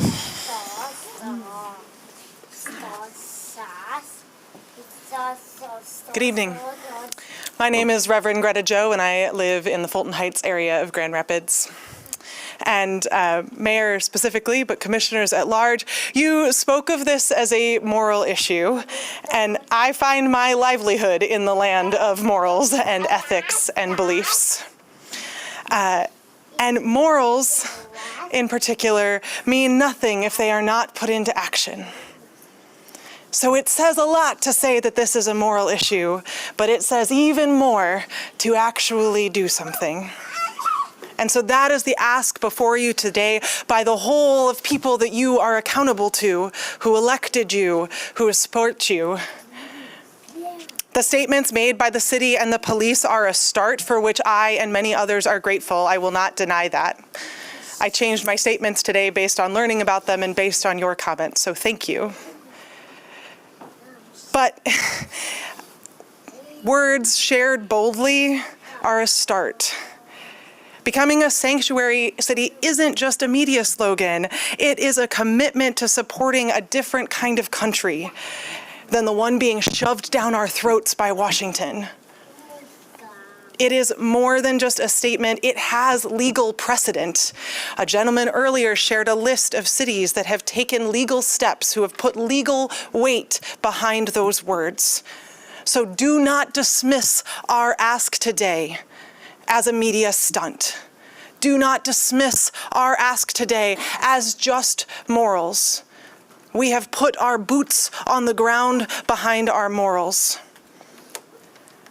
And if you will not act on them, if you will not protect the immigrants, will you protect us when we stand between ICE and them? Because that is the next step. That is where I will be. They have knocked on the doors of schools in Chicago, and average citizens have put themselves between ICE and those citizens. I know that's where some of my neighbors will be. Your police say that you will not arrest the immigrant for their status, but will you arrest us for protecting them? Because that's where I'll be, and it's where I hope you will be. But I hope I don't have to be there, because I hope that you will put your action, your words into action, that you will make a statement in policy, in law, particularly because I want to lift up again that GRPS has indicated that they will not be a sanctuary without your go-ahead. I'm paraphrasing significantly, but they are waiting for you. These children, their leaders are waiting for you to lead them. So do it with boots on the ground and not just words in your mouth. Amen. Hello, my name is Maureen. I've been a resident of the southeast side of Grand Rapids since 2000. Prior to that, I lived overseas and married to a man who became a U.S. citizen. So I'm married to an immigrant. Prior to that, I lived in a suburb of Boston, where I grew up on a wonderful street full of immigrants. We were all first and second generation Americans. And although I was not very rich, my parents were not rich, my childhood was rich in experience from every home that I went into, where people from all over Europe resided. I think that experience has led me to my career. I've taught English to speakers of other languages for 35 years. 21 of those years I've taught here in Grand Rapids. And the classes that I've taught learners from all over Europe, Asia, Africa, the Caribbean, Central and South America. The job doesn't pay very much, but it gives me a lot in experiences, in life experiences. I've taught English for healthcare. I've taught English to those interested in working as CNAs, certified nursing assistants. My mother was in a nursing home. She was taken care of by immigrants that had come over from Haiti. I've taught those wanting to be medical assistants and pharmacy technicians. I've taught English for construction. I've taught English for industrial sewing. I've taught English to workers in our restaurants and in our hotels. I've taught English in workplace English. I've taught at factories. I've taught at warehouses. I've taught in pretty much many companies in this town that have employed our wonderful immigrants. All of my students, and a very important class that I absolutely love and I take very, very dear to my heart is citizenship classes. I've been teaching for the past 3 years, and I've helped many wonderful people become U.S. citizens, and it's a joy for me to go to their ceremonies. All of my students, except maybe one who was a little pain in the neck, just his personality, but all have been decent, hardworking students coming to class before and after their shifts, third shift and coming to class at 9 in the morning. I wouldn't want to do that. So I ask that you do all that you can to keep our immigrants, documented or undocumented, safe from ICE. I really got a lot of comfort hearing what Mayor LaGrande said and how all of you feel. Thank you. Can I just finish that I asked this as a teacher, as a U.S. citizen? So many people. No? We got so many. Okay. I like to talk. Thank you so much.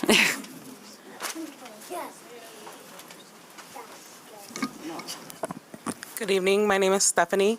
I'm here to speak on behalf of my parents and any immigrant parent out there who does not find the words of what to say up here or is too scared to come up here, and ask you guys to please make this a sanctuary city. We mostly all came here following something that they like to call el sueño americano, or the American dream, which has evidently turned into an American nightmare. Calling them criminals, rapists, all the above, which is offensive coming from a first generation, child to these people. My parents, if they knew you, if you asked for help, if you needed anything, would give you the main clothes off their backs. They'll feed you, they provide you a place to stay. So I find it my responsibility to come up here and speak for them and ask you guys to please make this a thing. It is not fair that they like to accept our culture. They want to take everything that comes with their culture, but they don't want to take us. They love flying to our countries and staying in our countries, but we're not welcome in their country with open arms. So I find that absurd and disrespectful. And I do thank you guys for at least taking this into consideration. And I'm sorry if this might offend you in any way, shape, or form, but I do not believe someone should be deemed illegal in a land that is stolen, who has been built on the backs of stolen people. Thank you.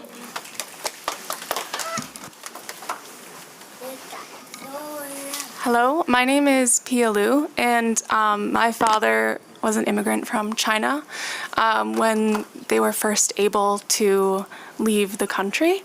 And I would just like to ask that Grand Rapids becomes a sanctuary city. I live and work downtown, and I deeply care about the community, as I know you all do, because you're in the position that you're in. If it's possible, I don't expect a response because of the rules, but if it's possible for future commenters who may need a translator, if you could give them 6 minutes, because it does take additional time for the translator, and they should be allowed to have the full 3 minutes to say their piece, especially when it pertains to this topic. Thank you. Professor Marr. Yeah. Hi, I'm Alicia Marr, and I am a Grand Rapids City resident, 3rd Ward.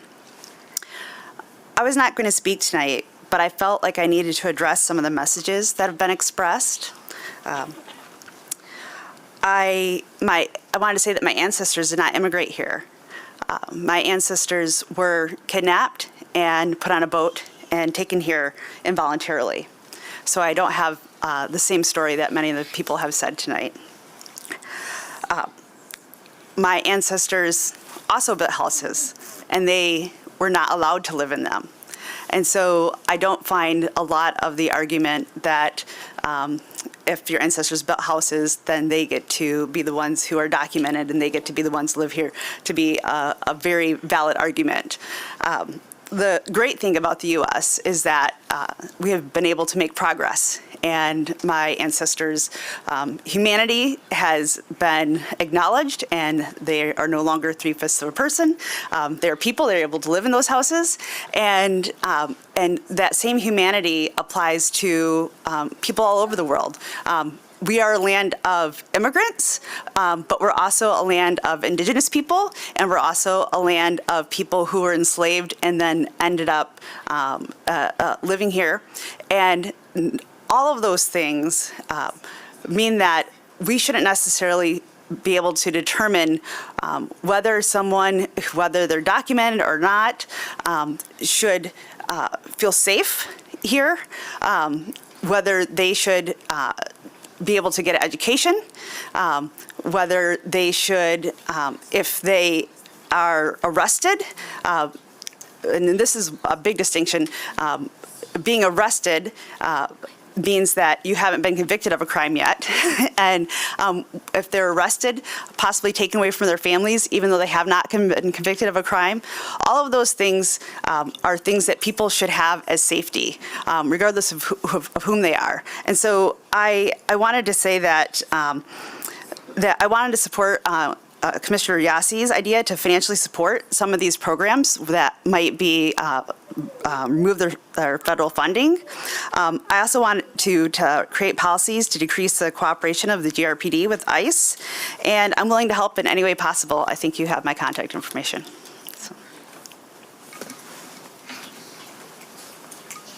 Hi, my name is Emerson Wolf. I am a community organizer in Grand Rapids, and I'm on the board for the Institute for Global Education. Just like the commenter two ahead of me, I want to comment on the inequitable and undemocratic proceedings this evening by giving our Spanish-speaking friends only 2 minutes to speak. Translation takes an equivalent, if not more, amount of time to do. Therefore, their 4 minutes was cut short to 2 minutes. They did not receive their full 3 minutes. And that's just one very small but pointed example for why an official sanctuary city declaration is necessary. Our immigrant friends, especially our undocumented friends, face systemic and cultural barriers that most of us don't even consider, as happened here tonight. We should be seeking to understand our neighbors and not limiting their capacity to participate in society. I keep hearing the refrain both tonight and last night at the Grand Rapids Public Schools meeting, I don't want to give false hope. But what you mean to say is that you're not going to do your due diligence to do the right thing. Many people have spoken very eloquently on our lived values and legality, so I'll keep it short and I'll just say that laws and regulations are made up, y'all. We made them up, and we get to change them. Our laws should support the most marginalized and oppressed amongst us. Our migrant friends, the data does not support that they are by and large criminals. So this rhetoric that we're saying that we're only going to be arresting the violent criminals, it's racist and it's wrong. The data does not support that. And if you decide to make data-driven public policy, you will support a sanctuary city policy because it's not only morally right, it's legally right. Thank you.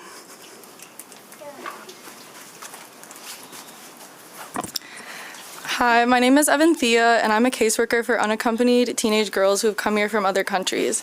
I wanted to come up here to advocate for my clients. Like, as my coworker had previously stated, it's heartbreaking to have to tell kids who have risked everything to come here how to be prepared if they come into contact with ICE. I'm really just looking for your support to protect the kids and adults in our community who are at risk and to better prepare the community and those who have the opportunity to advocate. I'm in charge of my client's legal case. Any question they ask me, I can answer. I write petitions to court and I prepare them for hearings, but they ask me about the current state of our country and how that could potentially impact them. And I don't know what I can do that would for sure protect them in this situation, but making Grand Rapids a sanctuary city would be a start. All four of my grandparents immigrated here, and I've seen how the community has supported them, and through this, the opportunities that I've had in my life. They brought so much love and life to the Grand Rapids community. It is not fair to split up families just because someone in that family had the courage and bravery to start their life all over in a new country. And that's what my grandparents did, and it is only right that I stand up for those being affected now. And since I have extra time, I'm just going to try to translate this in Spanish. So, mi nombre es Evan Thea, yo soy trabajador de caso para jóvenes que son chicas desacompañadas que han venido aquí de otros países. Yo quería venir aquí esa noche para defender mis clientes, como dijo mi trabajadora, o la trabajadora que trabajo con. Ella dijo que es muy difícil decir a los niños que han todo para venir aquí, cómo estar preparadas si ellos tienen contacto con ICE. Nomás estoy buscando por su apoyo para proteger los niños y adultos en nuestra comunidad que están en riesgo y para preparar la comunidad mejor y para preparar mejor las que tienen la oportunidad para defender. Yo estoy encargada de los casos legales de mis clientes. Cada pregunta que ellas tienen yo puedo responder. Escribo peticiones para la corte y también prepararles para hearings. Pero cuando ellos me preguntan sobre el estado de nuestro país y cómo ese estado puede afectarles, no sé lo que puedo hacer para protegerles en esa situación, pero haciendo Grand Rapids como una ciudad santuaria será un empiezo. Thank you.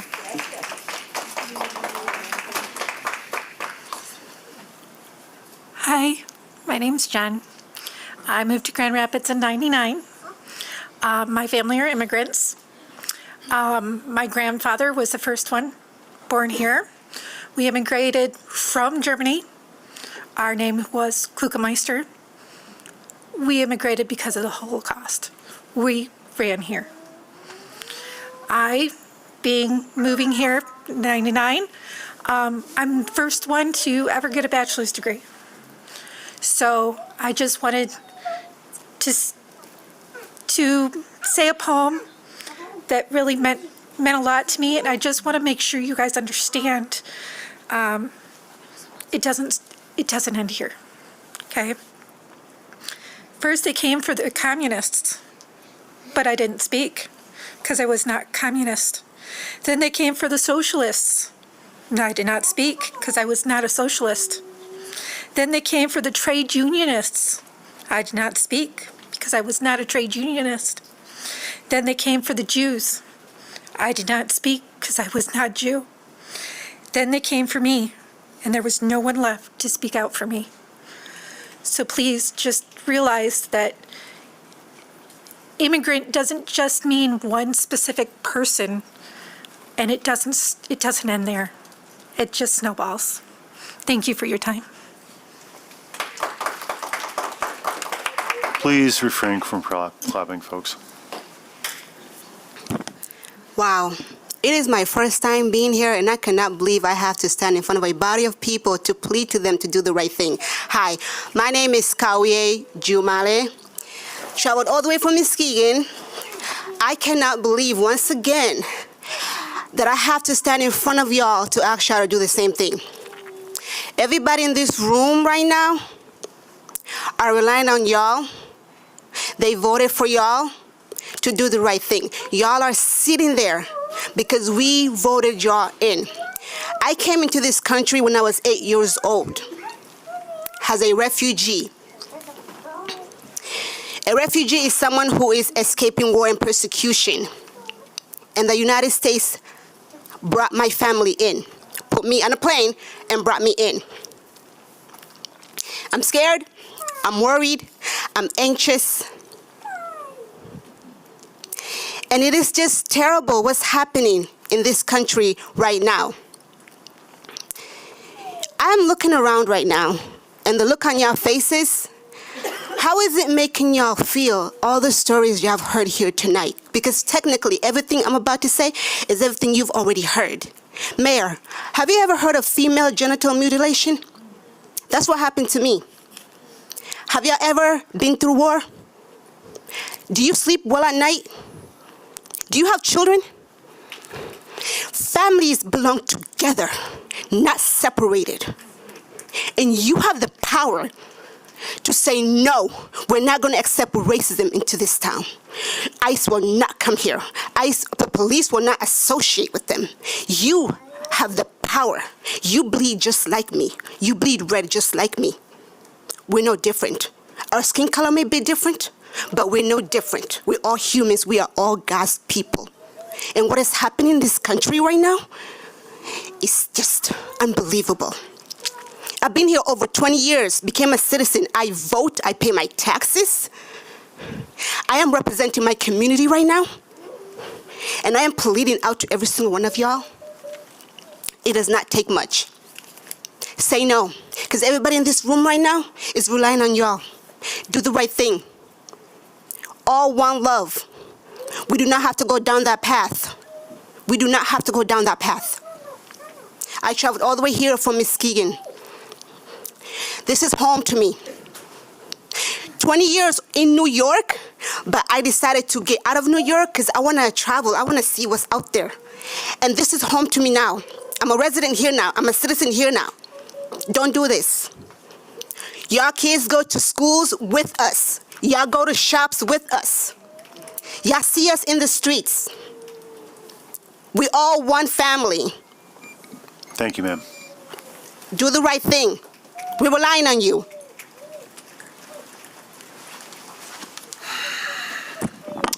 My name is Matt. I live in the 3rd Ward. I am here to join the call to make Grand Rapids a sanctuary city and to forbid the racist murderers in GRPD from assisting them. I want to believe that you all know that this is the right thing to do. I want to believe that you see the immigrant community as valuable members of our community, our neighbors. I want to believe that. But the truth is, I will never trust a politician to do the right thing if it's not in their self-interest. So instead, I'm going to lay out how this decision will affect you. Like it or not, the eyes of the world are on the United States for all the wrong reasons. And history will not look kindly on the actions of the current presidential administration and the actions of ICE. But what you all do in response to that, that will be remembered as well. That it will be the legacy that you leave behind. So you have two choices. You can be remembered as people who took a stand against racism, xenophobia, fascism, and injustice, or you can be remembered as people who fell in line between a racist, misogynistic, rapist, wannabe dictator. The choice is yours, but just remember, we are all watching.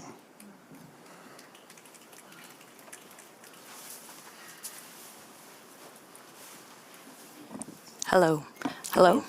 Is it quiet? Oh, it sounds more quiet right here. Hi, my name's Megan. I'm a First Ward resident. I'm actually a previous student of Alicia Marr and a current social worker.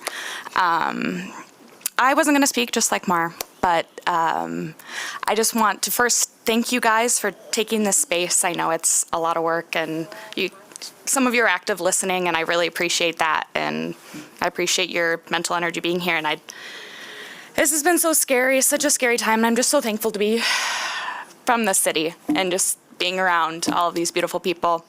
I'm so thankful, and I wanted to follow the last two speakers and speak on the binary that you guys touched on before public comment opened. And I understand that there's a lot of policy concern and a lot of how are we going to be perceived? Are we going to be hurting federal dollars? There's a lot of unknowns right now, and I understand that as someone who works in policy and someone who understands how that affects immigrants as a social worker. I want you to take into consideration the previous speakers and if that's a binary. I understand the politics, and that's not, it could go one way or another, but in 100 years, are we going to say, oh, that was politics, we wanted to play it safe, or are we going to be looked as a sanctuary city? For better or for worse, I believe that it is the right move to designate us as a sanctuary city. That's all. Thank you.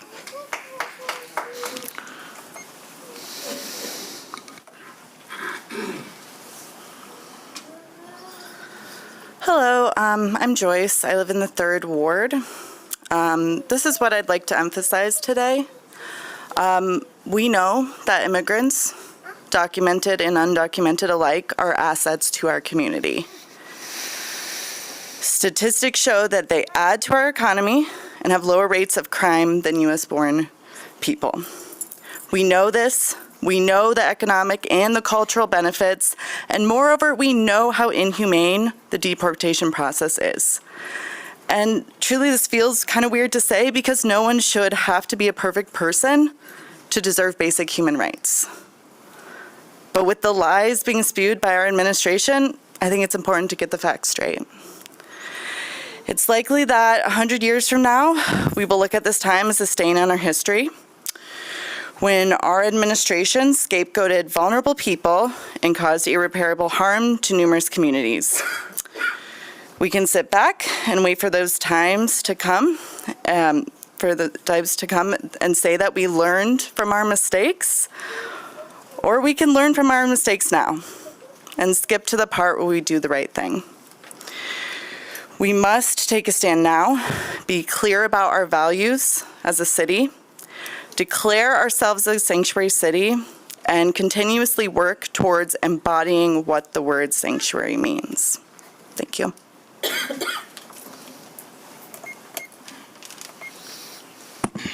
Hi, my name is Zach. I've grown up in Grand Rapids my entire life. Upon observing it, Grand Rapids is built and shaped culturally through immigrants, through food, art, community, and traditions. Grand Rapids is Grand Rapids largely because of immigrants, and their impact on the city makes this city. On another note, it is unknown to many just how difficult it may be to enter this country. To say to somebody to simply fill out the paperwork is not always accurate. In many cases, it can take months to years, and in many cases, lots of immigrants do not have this time. Additionally, under new changes, the CBP One app, which allows immigrants to fill out paperwork on their phone, has had to cancel asylum-seeking appointments. These factors further enhance the difficulty to just fill out the paperwork. Immigrants in this country, especially undocumented immigrants, are often pushed into that unfortunate circumstance. And even in the face of adversity and hardship, they enrich our culture and our communities. They have a place here like any other and deserve to be treated as such. And it is not just the job of the affected to make their voices heard. It is the job of everyone who values their contribution to the city and to the community. It is also important to realize that this is not the first time that this has happened. The Irish, Polish, Germans, and Chinese were also too discriminated and blamed for hardships in the U.S. Many of us are descendants of these immigrants. After all, we are the melting pot. If our ancestors were not protected, valued, or safe in one way or another all those years ago, some of us may not have the opportunity to be here today. In honor of your past and in honor of their future, fight with them. Make your voices heard with them. The future generation is too important to be lost to silence. Thank you.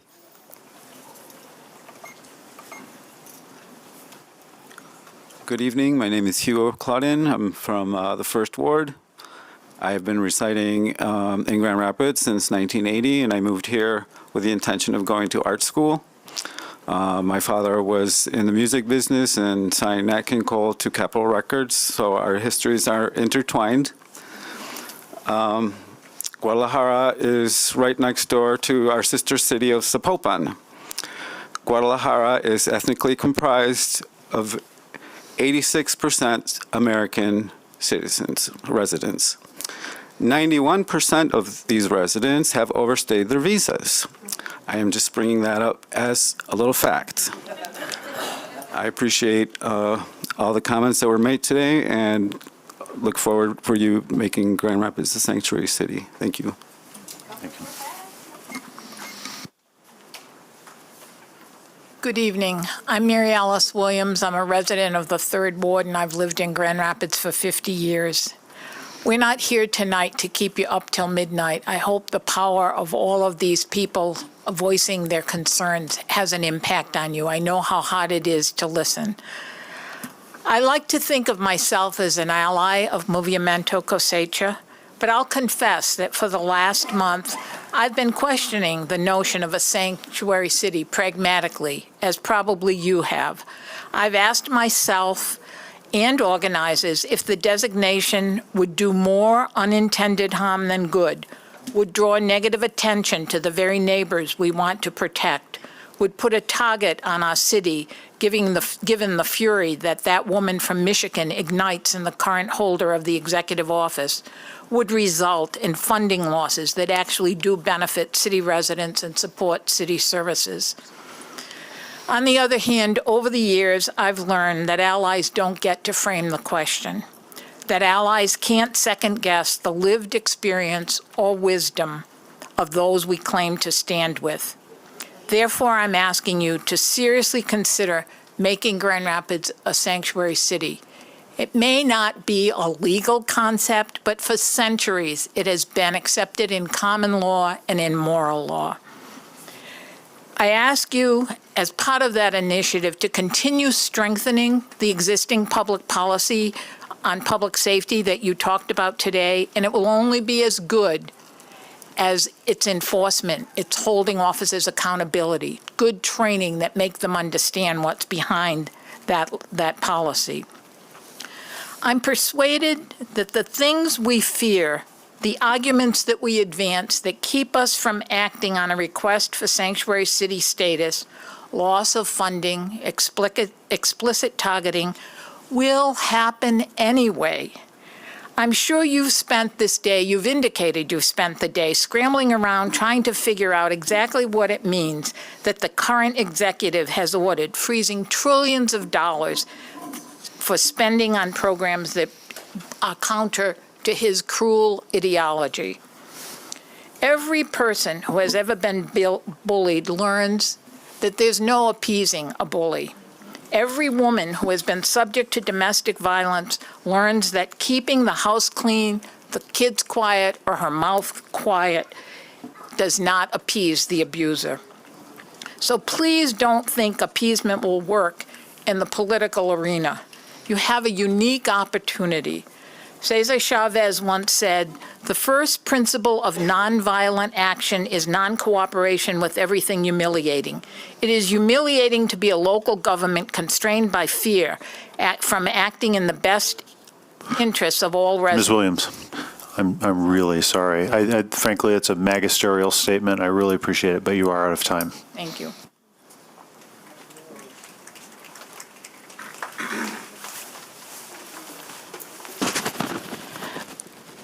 Good evening.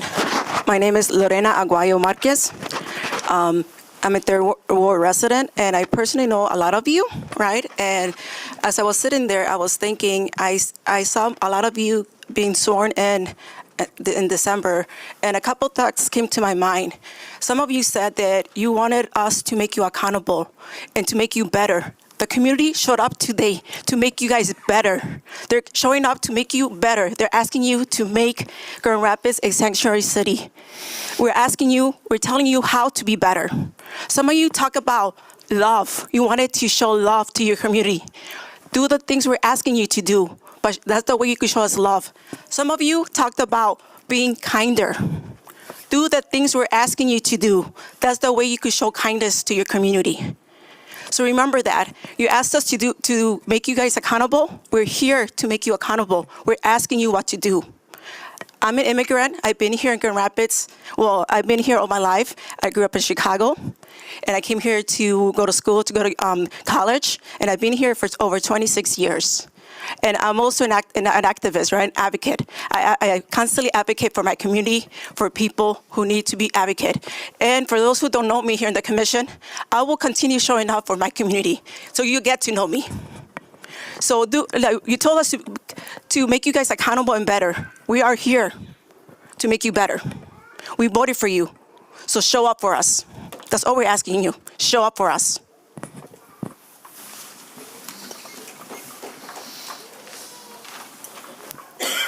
Good evening, Mayor. Good evening, Council.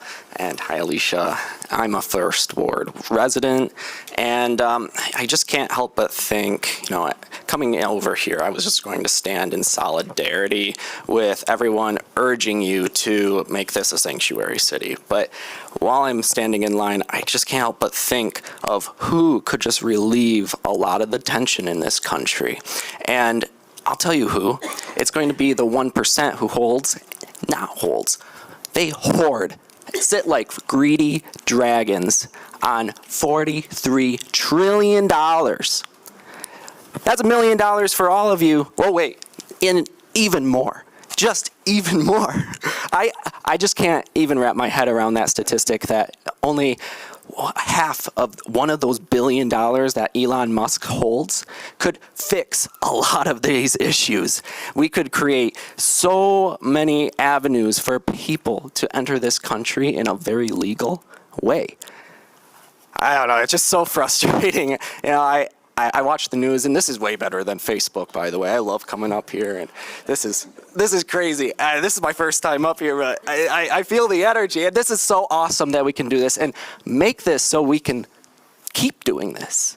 I don't want to lose this right. I see people in this country being attacked, Catholics, immigrants. Now they're coming for the poor with this, gosh darn, a Medicaid doctrine coming from the man who is enabling all of this hate, Donald J. Trump.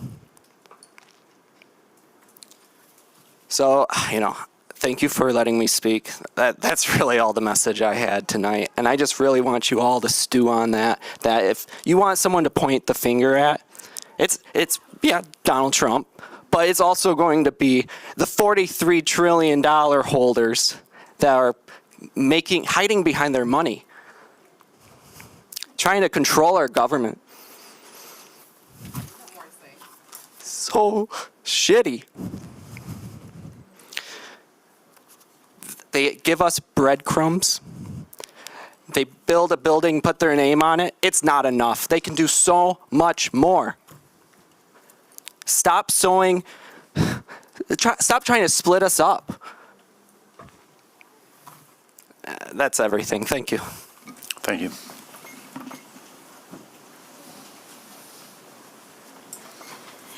Hi, buenas noches. My name is Leila Flores Morales. I am resident of the Second Ward. I am a citizen. I am from Chile. I am an immigrant. So I want to tell you first a number, 1 in 4. 1 in 4 children are children of immigrants. I'm talking about children under 18 years old. So this policy is impacting a lot of the people, and especially children. And also I want to point out about what does mean living in fears. Maybe sometimes we have one incident, or we can remember exactly when we feel fears. It's different to live under fear. Where do you know what happened next? I lived under fear for 18 years, under a military dictatorship. And I can tell you that the fear I have, because I know sometimes I didn't know if my dad will come back. He was a political dissident. So these families are living and have that sense of any time they can take the parents away. That is horrendous. And also I want to point out that during 18 years, that dictatorship did a lot of the stuff, again, of the humanity of my people, and it was legal. So sometimes see, and then at the same time, we need a space where we can feel safe. Maybe it's just trying to figure out and provide that, a sense that we don't feel that fear.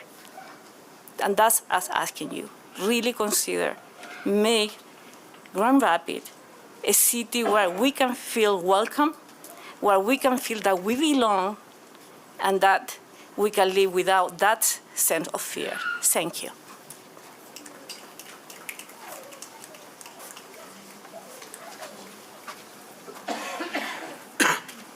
My name is Joel Stillerman. I'm a resident of the Second Ward. I've lived in Grand Rapids over 20 years. I'm here to ask the mayor and the city council to support a resolution to make Grand Rapids a sanctuary city, to establish protocols so that police and other city officials are not collaborating with ICE.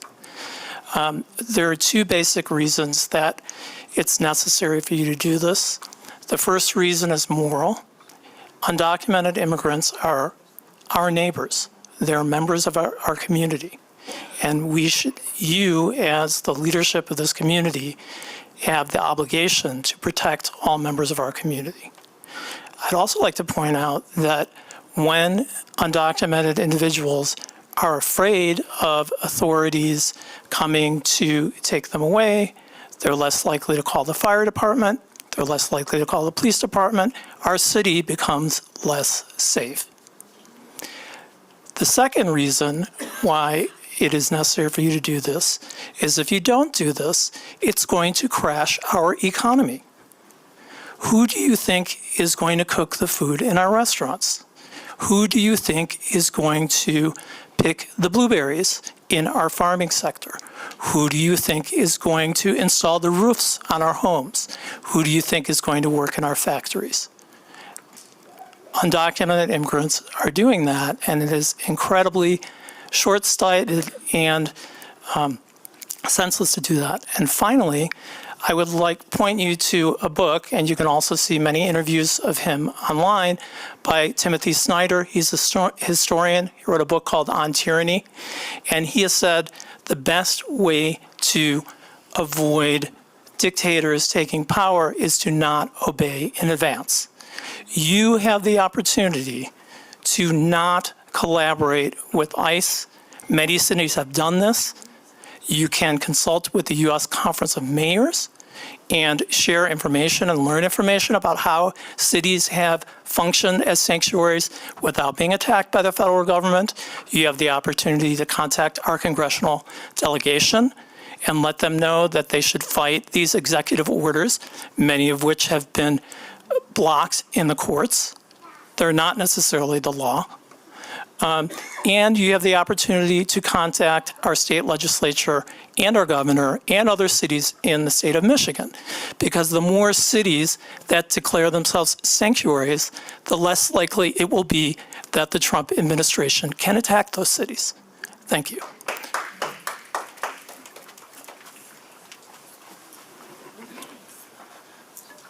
Hello, I'm Larry Gibbs from the 3rd Ward, and I keep hearing all this talk about sanctuary cities, and it's all bullshit.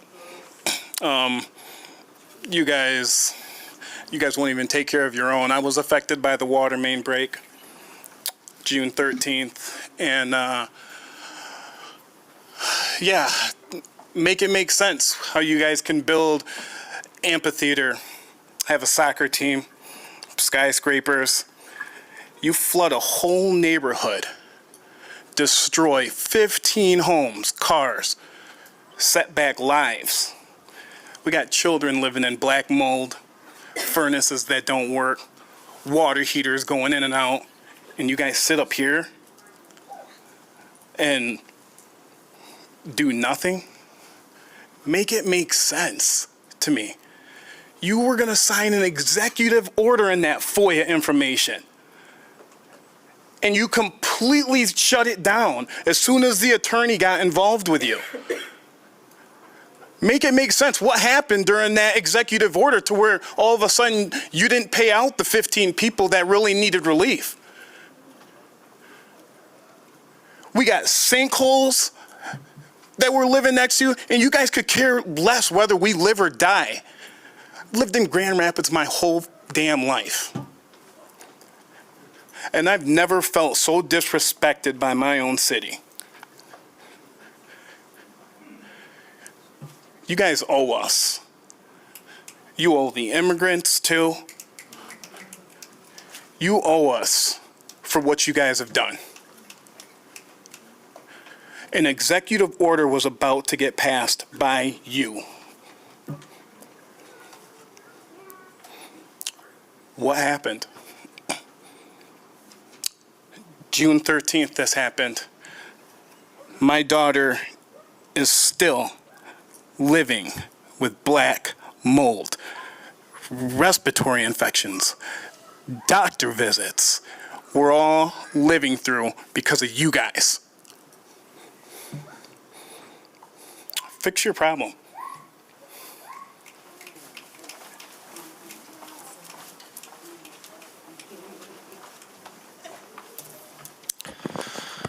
Thank you, Larry. Good evening. My name is Casey Carnoli. I live in the 3rd Ward. I live in one of the homes that was affected also by the June water main break. I'm here to remind you that there, like Larry, many families that have been affected by this incident, and we are still struggling. We still need your help.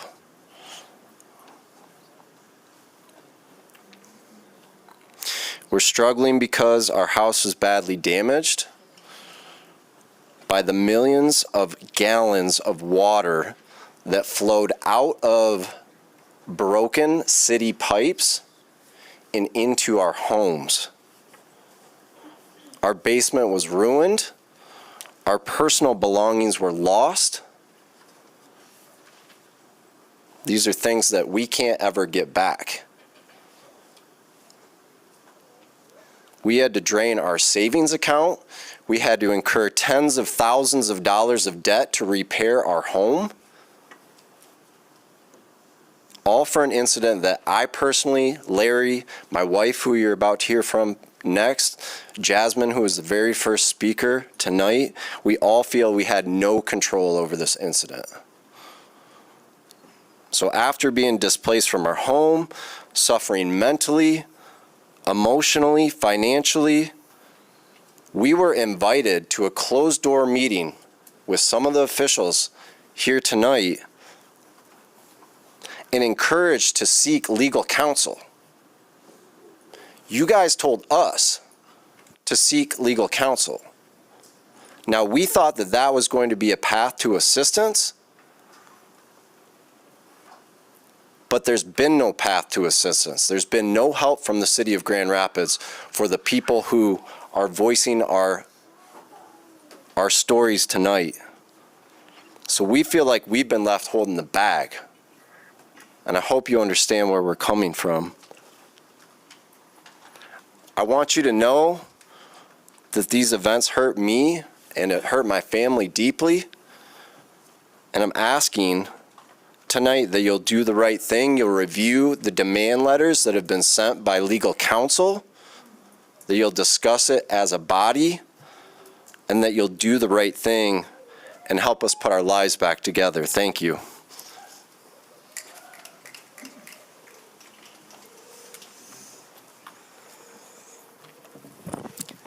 Hello. My name is Megan Cernoli. I also live in the 3rd Ward. I'm also here to speak on the water main break last June. Last summer, I was home recovering from my 11th abdominal surgery with my 2 young children while my husband was away on business. To say I woke up to a nightmare one day would be an understatement. That June day, we suffered more than $120,000 in damages to our house. We lost our furnace, our AC, our hot water heater, displaced our family for days on end during an already trying time. We ended up being lucky because our insurance did help us, but we've incurred significant out-of-pocket expenses. My husband and I can trace our family back generations in West Michigan. In fact, my great-aunt, Mary Ann Keeler, is responsible for the Calder statue that is a staple of this city. Casey and I have started a successful business here. We raise our children here, send them to public schools. We even created a fund from our business to improve the city and have planted trees, created accessible bus stop, commissioned murals. The list goes on. We have given back to the city, and when we needed it, the city turned its back on us. This has been put such a sour taste in our mouths that we are now planning on moving outside of Grand Rapids. We are abandoning our home because we have no trust in the people we elected to help us. Mayor LaGrande, at the beginning of this meeting, you said you were here to respect, honor, and support the members of this community. I look forward to you upholding that promise and supporting us when we need it most. Thank you. Also, I support Grand Rapids as a sanctuary city. Please protect all citizens. Good night.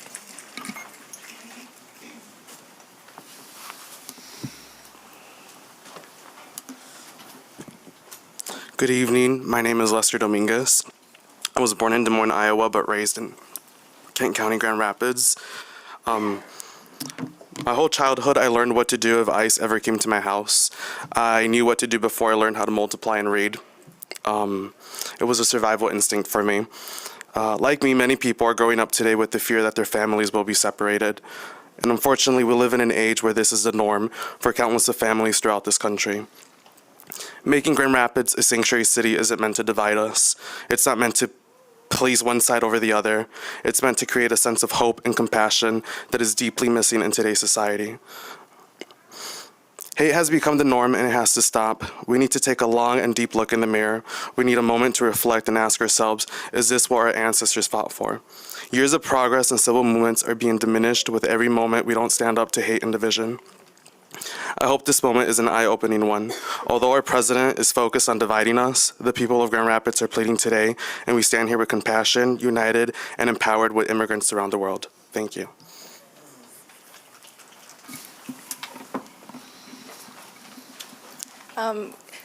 Good evening. My name is Olivia Rodriguez, and I live in the 1st Ward. I appreciate all the comments and expressions of support that have come through this evening thus far, but do acknowledge that it is just the beginning. And I would like to also acknowledge that, yes, the phrase sanctuary city is a made-up term, but I will echo, as my friends mentioned earlier, so was the concept of legality and citizenship and borders, which is a really interesting concept on stolen indigenous land. That being said, although metaphorical and in some regards in other places could be legal, I think it's pretty evident that the community feels that being a sanctuary city could be an immense source of support in these times, and it's, focusing on what we can do now. I think this is one of the ways that we can help out right now, especially considering we do not know how the executive orders being placed and, what is to come in the future, how that is going to affect our community. But I think it's evident tonight that declaring Grand Rapids a sanctuary city is something effective and that we can do immediately. I understand and appreciate also the concern of the safety and protection of the affected communities and how to weigh the cost, of that, calling the term, but I truly feel declaring Grand Rapids a sanctuary city would provide more good than any potential harm that it would cause. Because at the end of the day, not to fearmonger, but I don't think Grand Rapids declaring itself a sanctuary city is going to get any more attention than already could be on the city. This is just me speaking off the top of my head, but, ICE, the federal government, they already have this information. Seeing that Grand Rapids is a sanctuary city is not going to make them look at that information any harder than they already have. But I do feel that this seriously is something that could do measures for the community in these uncertain times. Let me just check my notes, see if there's anything else. And I do feel that staying silent is compliance, and silence speaks louder than words. And everybody here has shared some very meaningful words today, and I just hope that that action matches that has been spoken by the commission and by the mayor today, because this is only the beginning. Thank you.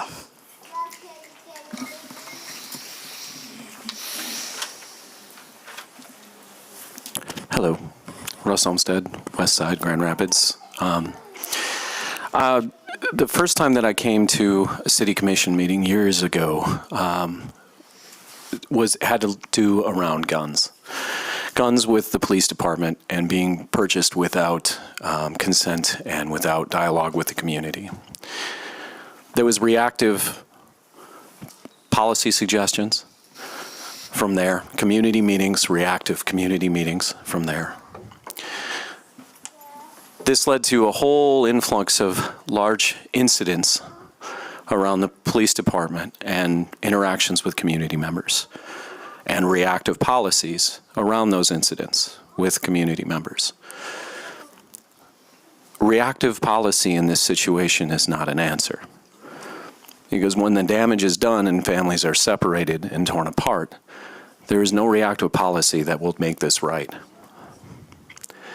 We need leadership to be able to stand up in this moment and have proactive policy, to be able to step forward and define ourselves as a sanctuary city. The policy that we already have, another reactive policy that was put on the books after the case with Mr. Ramos Gomez, has gaps that can be exploited by an administration like this. And we all know what this administration is going to do. We all know what they're capable of and how they're going to approach this. And proactive policy is the only way to protect our city, our community, the immigrants, everyone in it, is through that type of policy. I hope that you will do so. I hope that you will see that they are coming either way. And this policy gives you strength and gives the community strength in the moments where they will come. It's not something that is going to weaken anyone. So please be proactive in this moment, because if we wait, it's going to be too late and the harm is going to be done. Thank you.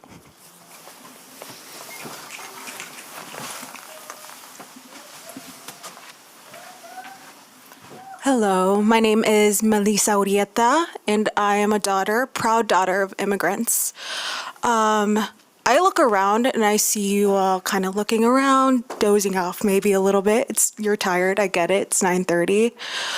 But if you're tired, I'm exhausted. I'm tired of worrying about my family. I'm tired and exhausted worrying about my community members. These raids, the upticks in raids have caused such anxiety in this community. These past 8 days of this administration have felt like an eternity. We're tired about worrying about our kids, our families, our friends, our community. It's gotten to a point where our kids are afraid to go to school because they're afraid that their parents may not be there when they come back or that they themselves will be taken. Parents are being recommended to fill out power of attorney forms in case they get taken. Let me say that again. Parents are having to make an emergency plan in case that they can't make it home to cook for their kids or make a meal for them or put them to bed. We're scared to get groceries. It's recommended we get our groceries delivered. Did you know that?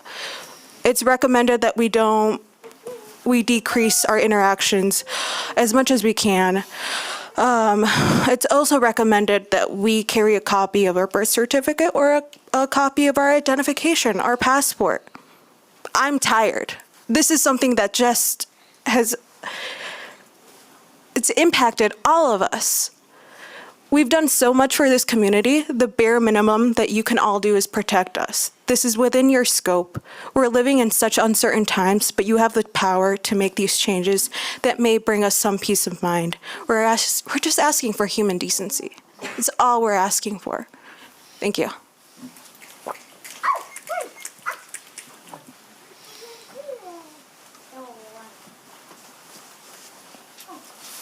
Hello, my name is Marilyn Springman. I live in the First Ward. I have lived in Grand Rapids most of my life. I've seen a lot of positive change in the citizenry of Grand Rapids. Early in my childhood, redlining was a legal thing. People who were African American were forced to live in areas that insurance companies were authorized. That changed with the Civil Rights Act. However, it took enforcement for after 10 years of realtors continuing to sell homes only to white people in certain districts. I grew up with kids who I had no understanding the hardships that they were going through. My point is, people have to be, first we have to have legislation, but then people have to be forced into doing the right thing. The law has to be enforced when it changes. The law will change about immigration. It's been slow to come. But at this point, the city of Grand Rapids itself has committed acts that broke civil rights law and had to be sued into compliance when police officers were arresting people in store parking lots for trespassing. That came to an end with enforcement. We can be legislated and enforced if we come together and understand what that policy is going to take. People need to be protected. People who have fled to this country long ago or yesterday did not leave their countries willingly. And they are here among us. They are now our neighbors. They are now our citizens. And I would like the city to stand up and protect them with whatever means they can. Thank you.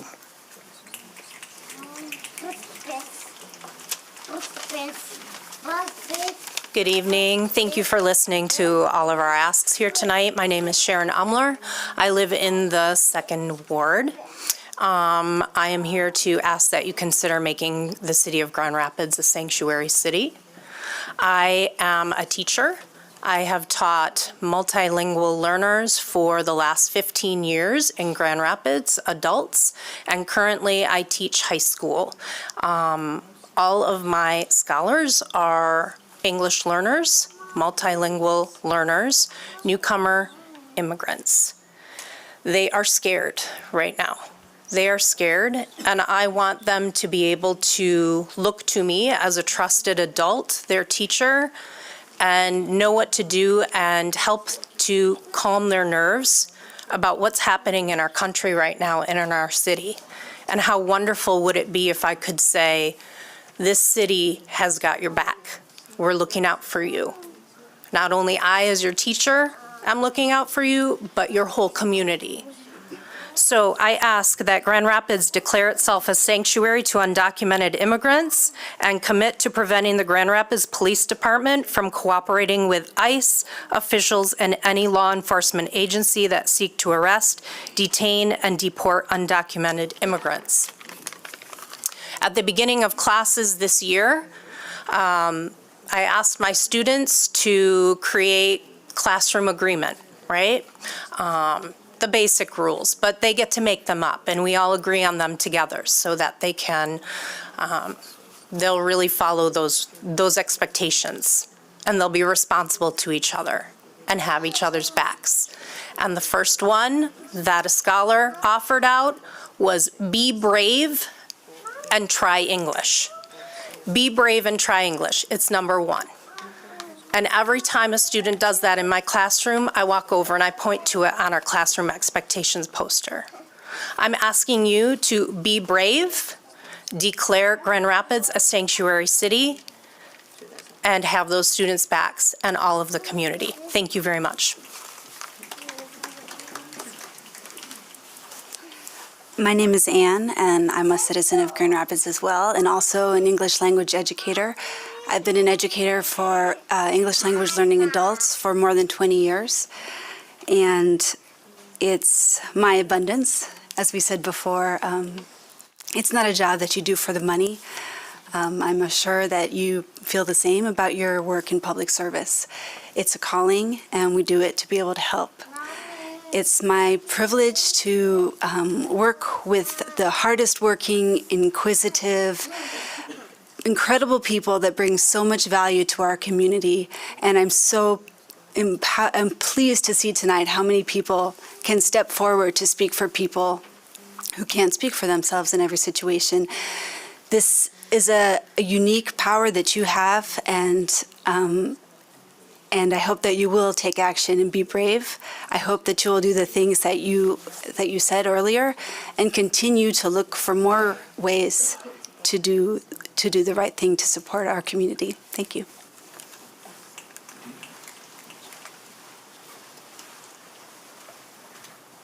Hello, my name is Romar Randy Morales. I'm a citizen of the First Ward. My family moved here in 2006. My mother is descendant from the Sioux tribes of the Upper Peninsula and Canada. My father and grandparents are immigrants from the Philippines fleeing the Marcos regime. And I want to state that I work locally in a local nonprofit. I participate in the local economy, and I pay my taxes. And I would like to point out that individuals who are here participating in our economy, participating in our city, and participating in the culture of our city also partake in that. Things like sale tax and other such are one of the ways that they're able to give into our economy. The more individuals we have here, the more individuals that we have participating in the American dream and giving to the strength of our diversity, the strength of that American dream, I think is the point of such things like the land of opportunity. I want to point out that a lot of the ways that to become an American immigrant, to become an American citizen as an immigrant has become more difficult, especially under the latest administration. That we have lost tools, we have lost staff, and we have lost funding. And these bricks that have built a wall against our ability to become citizens here has only made it more difficult. I want to point out that the vilification of our immigrant population, the vilification of our other minorities like the LGBT populations and such, these vilifications are to put them as scapegoats, to put the blame of things like the housing crisis, of the inflating economy, of rising prices, which are just the cover for unregulated capitalism. It is these corporations that take advantage of our communities, of our peoples, and point to them and say that they're the problem instead of the employers who pay for these undocumented workers, the employers of corporations who pay for our local housing, gentrify it, and kick out and force our local families out of our community. I want to say that these things scare me, and I want to say that I voted for you, and I believe in you in making our community stronger, in helping us construct a brighter future. And I want to thank you for your time and letting me speak, and I hope this informs your decisions. Good evening. My name is Saribeth Gonzalez, proudly. I am a resident of Grand Rapids, and I am a member of the community. I am a member of Movimiento Cosecha, proudly, standing in the forefront and boots on the ground with my immigrant friends and family. I am proud to be Hispanic. I know that my uncle, my tío Martin, would be proud that I'm here. Everything, all his labor, his hard work that he put into the ground here in Michigan, the apples, the strawberries, everything. And I'm proud because I'm proud of everything that I'm seeing here today. Community coming together, people standing up for each other. And I'm here because I have a voice. I'm a U.S. citizen. I contribute to my community in positive ways. My mother, she raised me on a mere $7.25 cleaning a hospital. She waitressed tables, she washed dishes, and she made me to be the woman that I am today. I am a community health worker for a nonprofit organization here in Grand Rapids, and I help the people of my community. Black, brown, white, Mexican, Chinese, Guatemalan, Salvadoran, Nepali, Kinyarwanda-speaking people, Swahili-speaking people.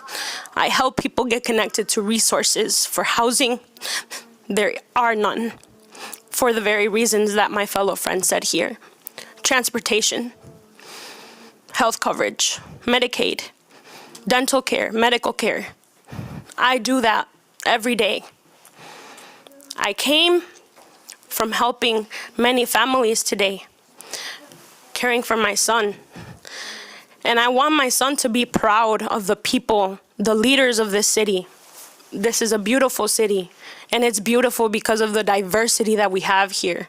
The people that contribute to the beautiful culture that Grand Rapids is and can continue to be, with it being a sanctuary city. And until my last breath, I will advocate for my people. And I am proud of all of the hard work that my people do in this country. And I would like to take a moment of silence for those families that have already been separated.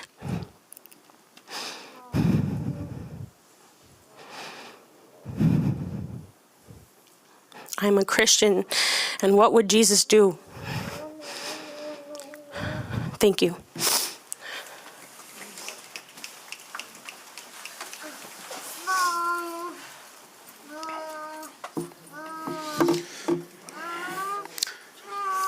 Hello, my name is Jonathan Lathers. I'm a resident, according to this text from my girlfriend, of the Second Ward. I also follow Commissioner Kilgore on Instagram, so I hope you'll pay attention, because I've been reading your stuff, listening to you. So many thoughts come before my mind as I stand here. I remember, isn't it funny that we have wards and these little imaginary lines that we draw around our community, our different communities. And we also have imaginary, these legal lines that we draw that say these people are citizens, these people aren't. And the people that are on the other side of that line get treated so much different. During the first Trump administration, I was very concerned about ICE and Customs and Border Patrol. Michigan is one of the border states, and as you may or may not know, all land within 100 miles of the U.S. border, there is extrajudicial processes that Customs and Border Patrol are allowed to take. They're allowed to get on buses and ask people for their papers. That doesn't sound like the America that I was told I grew up in. It sounds a lot like a different place with a lot less freedoms. I've been a resident of Grand Rapids since about 2008. And y'all have done some things that were good, and you've done some things that are bad, some things that really made me mad. You gave $750,000 to police so they could have assault rifles. Didn't like that one. But I trust that you're all here to do the right thing as much as you can with what you know. And I feel like this right now is a pretty simple thing. Look, it's a moral decision. And of course, we have to pay a price, a political price sometimes, for moral decisions. But the truth is that Grand Rapids is one community. It's not a community with a bunch of little lines drawn across it. You know, if I go give my $20 to the lady who makes the Salvador tamales that I like, and then she is able to go, you know, to the store to buy whatever she needs for her little kids and for her son who's going to school, you know, I don't have to give her a different color dollar bill. And I just think it's so simple. Not easy, but simple. And I ask you to do the right thing, no matter how hard it may be. And I don't think it's hard to know what the right thing to do is. Thank you for your time. Thank you.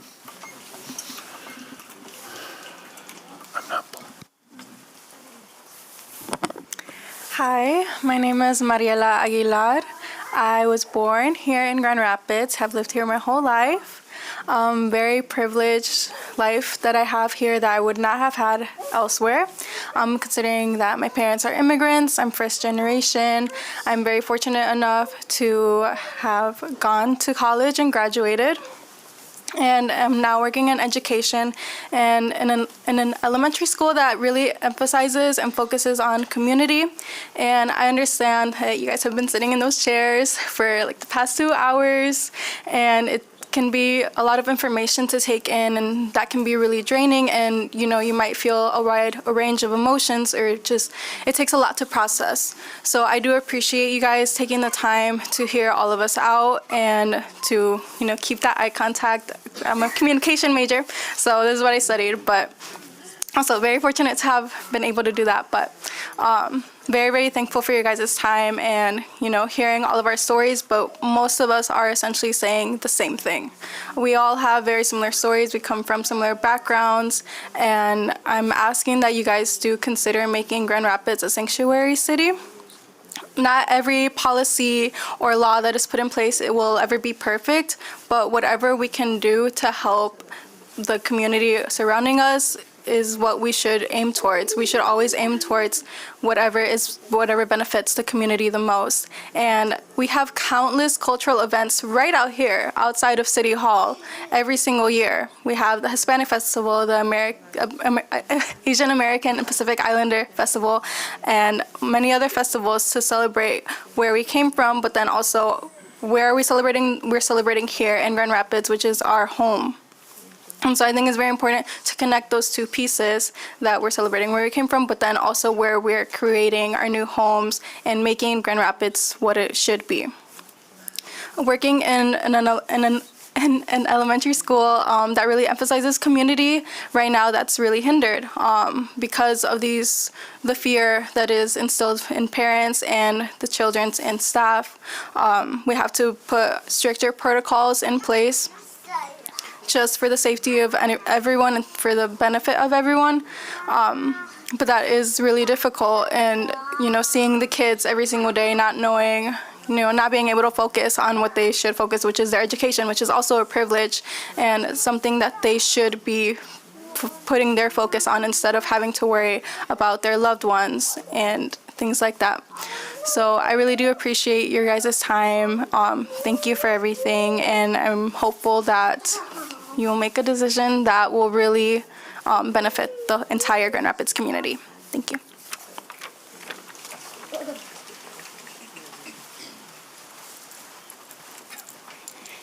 Good evening, and thank you for being here to hear us. I'm going to speak fast. I'm sorry about that. My name is Kelly, and I'd like to read an excerpt from Heather Cox Richardson's January 27th newsletter.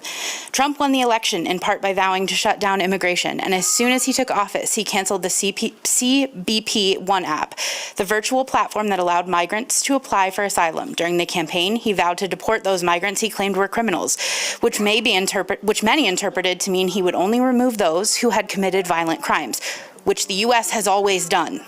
But in his first term, Trump's people considered anyone who entered the U.S. outside of immigration law to be a criminal, and this appears to be the definition his people are using now. That's the end of the quotation. There are countless stats that illustrate the irreplaceable value and contribution of immigrants to our economy and to our nation as a whole. And we know that none of the actions of the current administration are really about the safety and security of our nation. Let's call a duck and stop dancing around the real issue here, which is racism. And racism towards any group is not only wrong, it is a way to practice discrimination towards every group that is deemed a threat. I would be remiss if I did not also mention that I am a Christian. West Michigan has an abundance of Christians. So let this speak to any Christian here today. In Matthew 22:36 through 40, Jesus lays out the two commandments that we as Christians must live by. Jesus said unto him, "Thou shalt love the Lord thy God with all thy heart, all thy soul, and all thy mind. This is the first and great commandment, and the second is like unto it. Thou shalt love thy neighbor as thyself." All the law and the prophets depend on these two commandments. The key word here is neighbor and how it's defined. Christian nationalists would have you think that it means anyone else that is Christian or anyone else they deem worthy. But what it really means is literally anyone that you happen to meet. If you look at these words in their original language, they are defined as, according to Christ, any other man, irrespective of nation or religion, with whom we live or whom we chance to meet. Christ specifically took the time to use the one translation of the word neighbor that literally means any person you come across. Those of us here today have heard your statements in support, and we appreciate that. But statements are not enough. Your actions going forward will make a difference. Please take a stand to commit to keeping our police force from cooperating with ICE. Please create and implement policies that will protect the immigrants in our city that are valuable members of our communities. And as I look at your faces today, I know you know what you need to do. Put what is right above what is easy. We are at the precipice of a major world-changing time period. Be on the right side of history. Thank you for listening to all of us today, and thank you for understanding the root of these issues and standing up for what is right.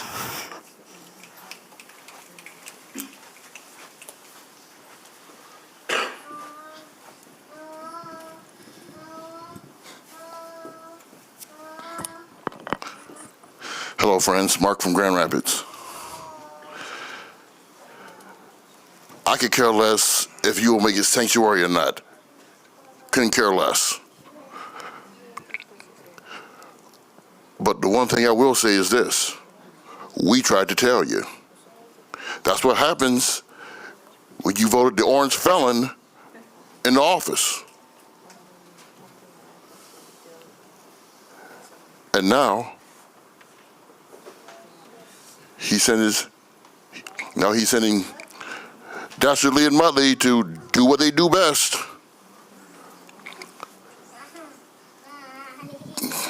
Summon ICE to go there, raid houses, schools, churches, and everything else. I knew this was going to happen right from the get-go, but y'all didn't listen. And if you think that this is just the beginning, wait till the summer. When those Sunday Summer Soccer League Sunday summer soccer league games start up at Alden Park citywide, they will stop at nothing. Not even GRPD. They don't give a damn about what GRPD does. They will stop at nothing to round up immigrants, legal and illegal, and they'll have a fleet of deportation megabuses ready to put them in there and ship them out. I'm just had to tell the truth. That's just the truth. There's no way around it. So you better get ready, because it's going to happen. Now, with the little time I have left, I'm gonna talk about the school shooting that happened in the Nashville suburb of Antioch, Tennessee. Candace Owens, you are responsible. Blood is on your hands. You emboldened that shooter to kill students and everything else. It's your fault. So, enjoy your unseasoned chicken, enjoy your tofu or whatever the hell you eat. And don't ever come to Black America again, because you're dismissed. And I feel sorry for your kids, because they're going to bear the brunt of your rhetoric and bullcrap. Thank you. Boycott Tesla.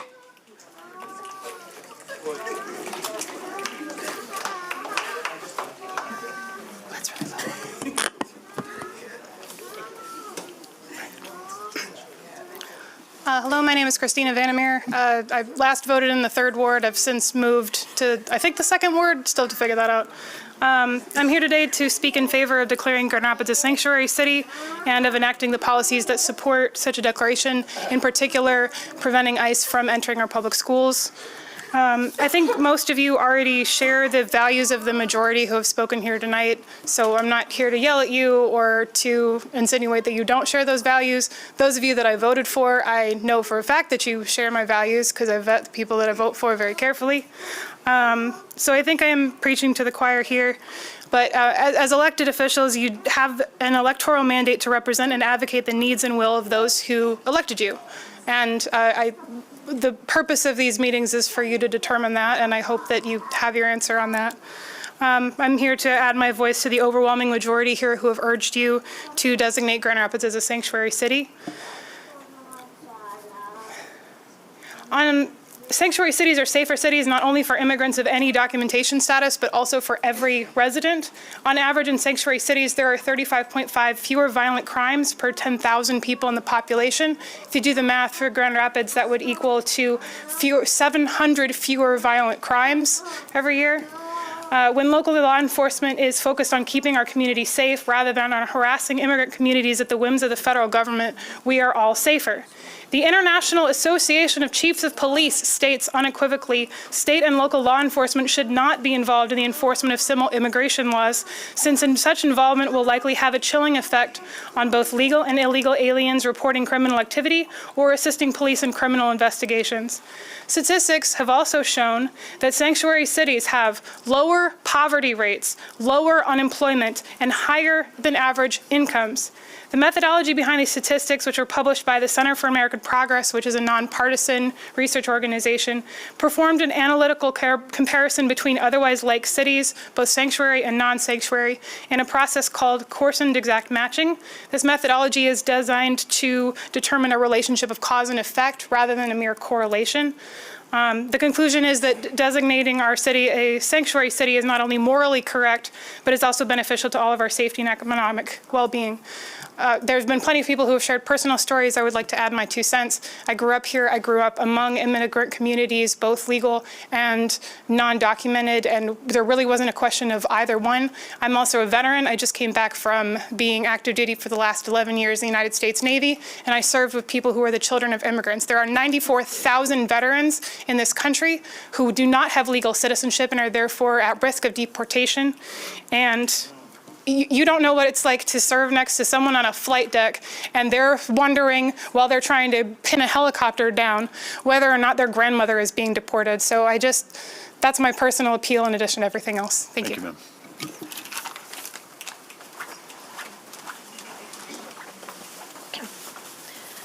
My name is Shannon, and I'm a resident of the 3rd Ward. I also would like to speak in support of making Grand Rapids a sanctuary city and prohibiting the GRPD from cooperating with ICE forces. I'd like to remind you that immigrants are also your residents and your constituents, regardless of whether they're documented, regardless of whether they can vote for you. It is still your responsibility to protect them as residents of the city of Grand Rapids. And I would like to, again, ask, as everyone else has, for you to do the right thing and don't disappoint the people who voted for you with hopes of better improvements for the city for everyone who lives here. Thank you.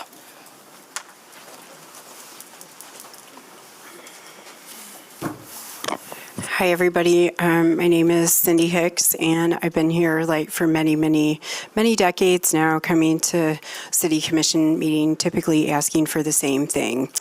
I'm just going to read the letter that I already wrote along with the other 20,000 at that time that were turned in.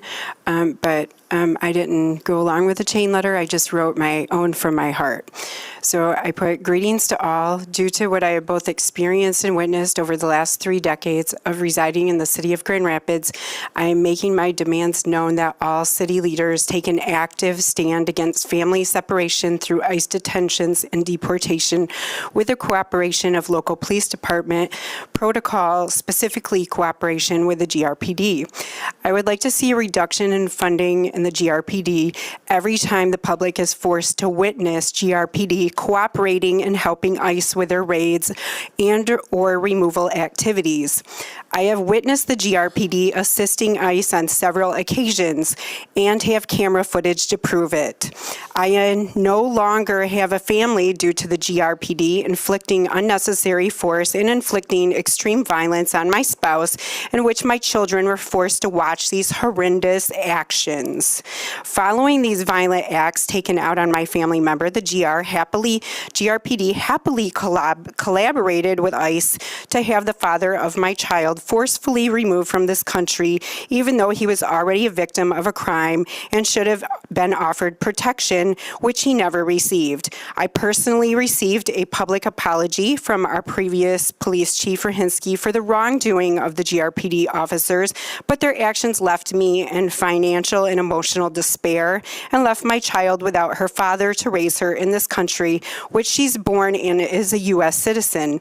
I would never wish deportation on my worst enemy, as this type of life experience is beyond soul-crushing and the most traumatic experience a child can suffer, short of murder or SA. Children of deported parents suffer high rates of depression, anxiety, and suicidal ideations.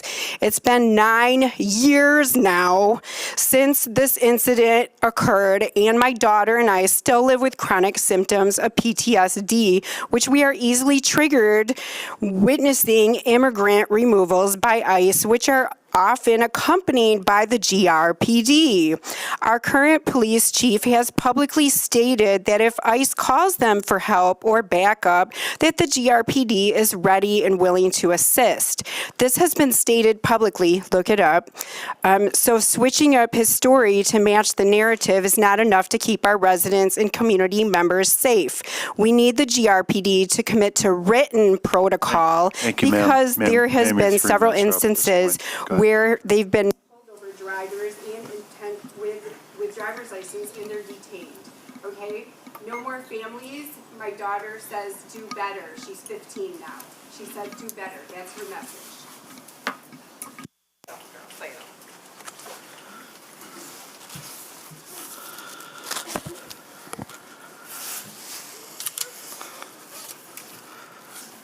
Good evening once again. I'm still Daniel Scott, and I still live in the city.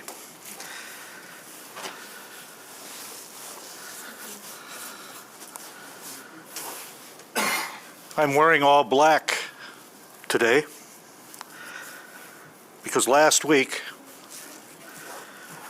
was the anniversary when killing babies in and outside of the mother's womb became legal, commonly referred to as Roe versus Wade. They estimate 75 million Americans were murdered in this way.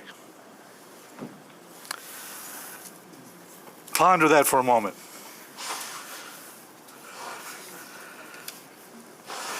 A 1,500,000 murdered in our state alone. Can you imagine if one of these children were allowed to live? Maybe the Lord would allow them to discover the cure for cancer or diabetes. Maybe that person that was murdered in their womb would have wrote beautiful music that we could all have enjoyed. These babies go right to heaven, by the way. And there's going to be a large gathering someday. We can't do better. Just to our south, the state of Indiana, since they made the murder of innocent babies illegal, at least 10,000 babies have been saved. Last week was also Martin Luther King's birthday. Let me remind you what he said about the murder of babies in the womb. And he did call it murder.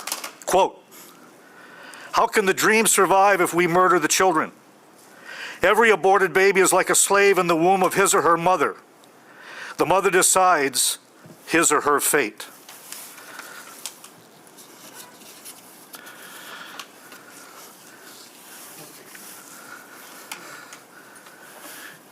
I was here when several of you were sworn in. You all swore I saw in the Bible. Scripture says he doesn't take lightly those who swear to an oath and don't keep it. You're supposed to support and protect all of life. And the Holy Scripture says it begins in the womb, conception.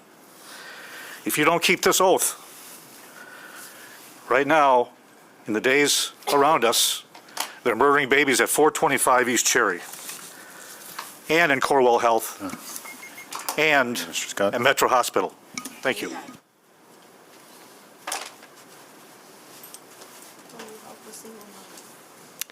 Hi, my name is Kyle Bust. I am 24. I've lived in Grand Rapids only a few years, but I did feel that it was my obligation to come here today and advocate on behalf of immigrants who can't or won't advocate for themselves.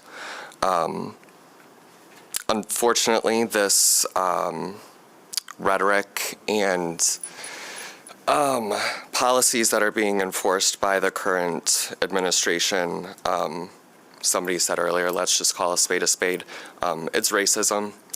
And sanctuary cities do provide protection for immigrants, but it's also going to send a message to the current administration that we're not going to put up with that.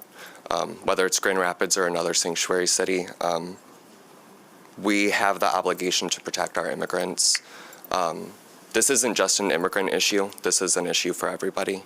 And I'd love to see you guys officially declare us a sanctuary city. So, thank you.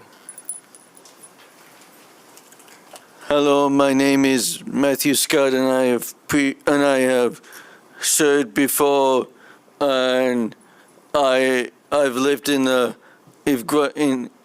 I was born in Butterworth in Blodgett Hospital, and me and my sister have lived here all of our lives, and I would like to hear in the word sanctuary city floating around, and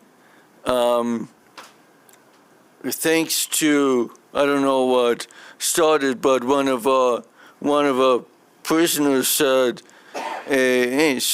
incident and that Planned Genocide has been experiencing trouble, and it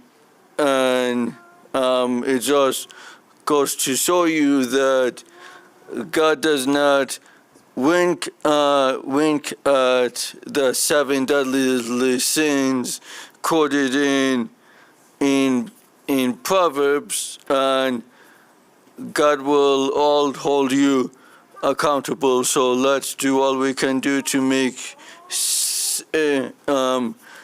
Grand Rapids a sanctuary and Michigan sanctuary city and Michigan a sanctuary state for the unborn. Thank you.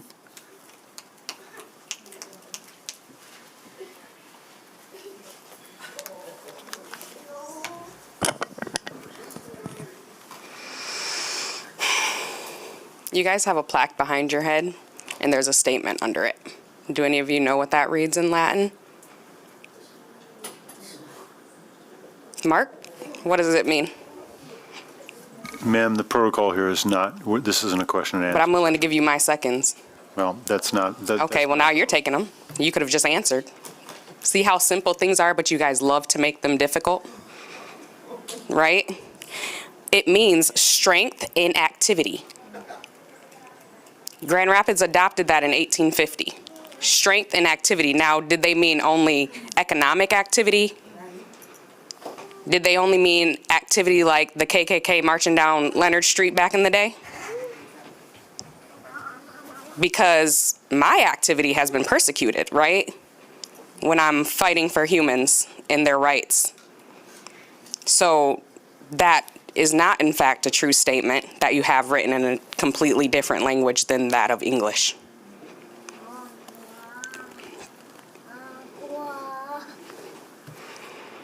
You said this is a marathon, not a sprint. I heavily disagree. How would it not be a sprint? How would you not want to get there the fastest possible way to help people, your people? That blows my mind that you would even say, what is it going to be next? When it took longer than a marathon, are you going to say, well, actually it was a triathlon? Get your bike? Learn to swim?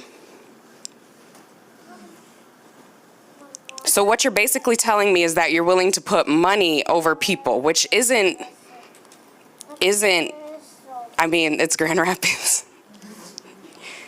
Because if money was a real concern, you wouldn't give GRPD $63 fucking million. Annually. Annually. You're giving them $63 million annually. If you have a fear of money being taken from the city because you are protecting people in the city that make the city money, then you would take it from the people who are buying 3-wheeled bikes, who are killing people down in the streets, running children over, pitting people against your local Burger Kings, right? We would take the money from them. We wouldn't buy them more toys like drones, right? New weapons, military grade things so that when shit hits the fan, we get to get boots on our faces and felony charges, right? GRPD will arrest us when we try to protect our neighbors. So do know that for the person who asked. They will. They will gladly do it. You know, we have gold stars on our IDs. We're going opposite. We have gold stars on our IDs. That's the end of your 3 minutes, ma'am. Does that not click for gold stars?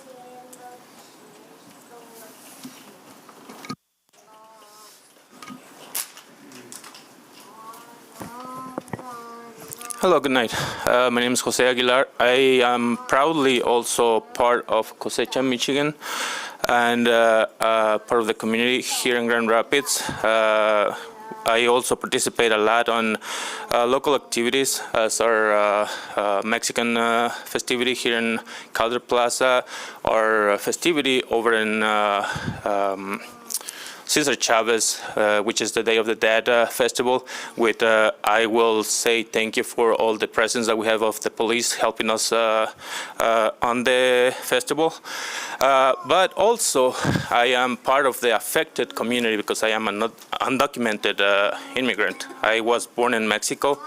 and raised until 19 years old. I moved here in 1997, and I've been here for those many years. I have 3 American citizen children, 23-year-old boy, 19-year-old boy that goes here to GR Community College, and my daughter goes to Kellogg'sville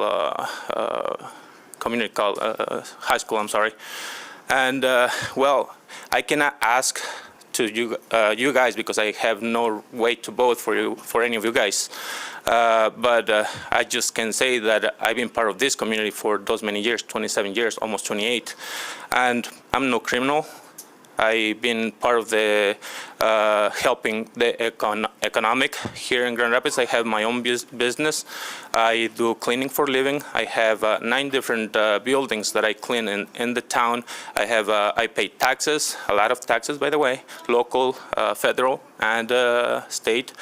And like I say, here I am. I don't know if there was any other person like me here, but thanks to everybody that participated here today and asked for the City of Grand Rapids to become sanctuary. I'm sorry. I'm nervous as well because it's not easy for me to be here. But yeah, here I am. Like I say,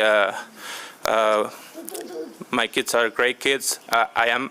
I'm not afraid to go back to my town, to my hometown. I knew when I came here that at any time I can be deported.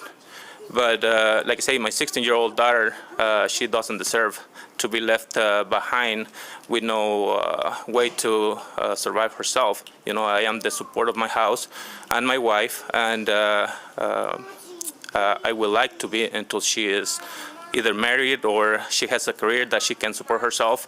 In the meantime, I have to be the support. So thanks for the time. Have a good night. Thank you. Hello? Eric Nyland, Southeast Side, Grand Rapids. Thanks for having me be the last guy unless they're going next. Broken family, single mother, 4 boys, no direction. Immigrant family kind of gave me a direction on how to work. I worked the apples, I worked the berries, maintenance work, all the crap work. I think about all the broken families out there that exist right now, including my own family, 2 parents that work, school babysits. I think about immigrant families that will take in my kids, their kids, somebody else's kids, and show them that direction, that pathway that led me to greatness when I didn't think anything was happening. I look at our immigrant brothers and sisters. I know there's not everything you guys can do. Do what you can. David, I voted for you. Thanks, man. You're doing good. You know, keep it good. But we all just are looking for it because we all know that if, you know, the people don't get what they want, it's gonna get violent. I mean, think about Mike, unseasoned chicken over here. Like, we feel that. That was funny, but it was like, it's real. Like, we the people are gonna get pissed. And it's scary. We all seen what happens when some other dude who didn't even live here died. Like, that's our city, that's our town. It's scary. Like, for the immigrants, our brothers and sisters, ICE is up in here. We don't want to send our boys in blue because they're our neighbors as well. Maybe everyone hates them, but they got homes too and they're neighbors, and then we're gonna hate them even more. Sorry, man, nothing against you. But we see all these hundreds of people. Some people didn't get to speak, but this is where we are, and we are looking for you guys, like voting years, and TikTok's gone, so we can't talk crap behind y'all's back. So now we gotta go to each other's houses. We don't got time for that. We gotta work. Once again, the groceries are too high, taxes are too high, everything's so high, weed's low, so I get high. Like, government's like, dang, we doing bad, we gotta sell some weed. That's cheap, that's fine, but everyone's mad. So y'all better step it up. You know, we know what you can do. Come out the woodwork with it, just smack it. I'm with that chick. I'm with a chick. It's a marathon. Like, yo, we don't want it to be a marathon. We want it 30 seconds, then we're gonna scroll. We need it done. We need that done. I get everyone else has complaints. You know, they don't adopt. We got to abort. You know, Hal's saying. All the religious beliefs out here, but honestly, the nit and grit isn't religion. It's government, and you guys aren't at the top. But I want to act like you guys are. Like, you gave us our time all night. I'm pretty tired. 4, 3. I say you got me down. Do what you guys got to do and have our backs. All right, peace. Thank you. Oh, y'all were behind me? No, it's all right. It's all right. Pastor Van Doren, are you going to speak? Because if you are, I think I'm going to ask for a bathroom break here before you get up here. Are you speaking or not? Okay. Then let's take a 5-minute break. There's a limit to the size of my bladder, so let's take a 5-minute break. Okay.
Anyone who wishes to speak, please come up to the microphone. Sorry. Hello, my name is Alicia Brown. I don't know what ward I live in. I'm from Pulaski Square. I've been in Grand Rapids since 1983. I wasn't prepared to speak tonight, but I want to say, in regards to the sanctuary city, which seems to be the theme, I think a lot of us, myself, I identify as a Christian, and I think a lot of people are quick to claim that. But I need to remind them that Matthew 11:28 says, "Come unto me, all ye that labor and are heavy laden, and I will give you rest." And I like to think that is comparable or thematic to what America is supposed to represent. People come here looking for, they always say the American dream, but at this point, I often think about what it would take for me to take my children to somewhere that I am not familiar with, where I do not speak the language. What would it take for me to risk it all, to cross rivers, to put myself in danger, to put my children in danger? So before people are so quick to judge, America is diverse, Grand Rapids is diverse. We all have skin in the game, going back, like you said, 100, 200, 300, 400 years ago. So I think we've all earned that right to be here. What's important to me as a citizen, as an educator, as a mother, is preserving our beautiful city and utilizing what we have environmentally. That is something that was on the agenda that I think we should focus on. But we talk about funds all the time and allocations, and I always hear the defund the police and whatnot. I would argue, like my brother said, they're people too. We don't need to defund them. We need to reallocate the funds. I know that they're moving toward helping with social work and having people answer those calls. They are exposed to the worst of us. And I don't think the first thing, I would hope the first thing not in their mind is, oh, they're immigrants, they got to be the worst. They see the worst of everything, the worst parents, the worst women, men, just whatever they respond to. So what I would like to say, we need to think about the mental health component, because all these things, our environment, the finances, the housing crisis, the immigration, the educational status, all those things affect our mental health. And I think that we should take a look at our resources, our assets, some of the empty buildings we have, and maybe reconsider bringing back places like the Dwelling Place, so those people who are in crisis get the attention they need, because mental illness doesn't fit into a Monday through Friday, 5:30 type of thing. So with that, I recuse my time. Thank you. Thank you. Reverend Van Doren. Hello, Reverend Doug Van Doren, 3rd Ward, live in the 3rd Ward. I'm pro-choice, but that's not what I came here to talk about. I'm a white, straight, married, native English speaker. My paternal ancestors came here before the Revolution and sheltered Washington's troops, in fact, at one point along the way. Grand Rapids is already a sanctuary city for people like me. For people who look like I do, it's implicit. I don't have to worry about how the police treat me or about ICE. I've done no more to deserve that than anybody else. I deserve it no more than anybody else. It needs to be made explicit for everybody else, especially for our immigrant community. I get that you're in a really difficult position. I've been around the city for a good long time. And you have a number of things to weigh and what you can do, should do, and as William said, trying to second guess what might be helpful or not helpful, which is impossible, finally, to second guess. In ordinary times, I think it would be really difficult to decide what to do, but these are not ordinary times. These are times that require something more bold, to take a step that you maybe wouldn't take in different kinds of times. I think this is a time to stretch. I think it is a time to take that stand think it is a time to make it happen by all the means that you have, that we become a sanctuary city and make sure that we work hard enough at that it really does mean something. Thank you.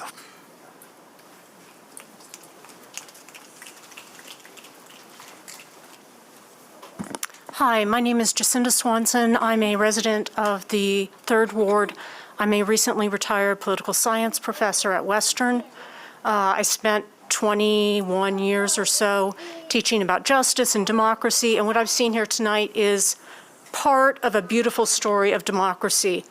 Hundreds, I don't know, 50, 100 people came tonight, and they told you what they want. They told you to be on the right side of history, so I want to thank them. There were allies, there were people from the affected communities. It was beautiful, it was amazing. But the other part of democracy is that our representatives represent us.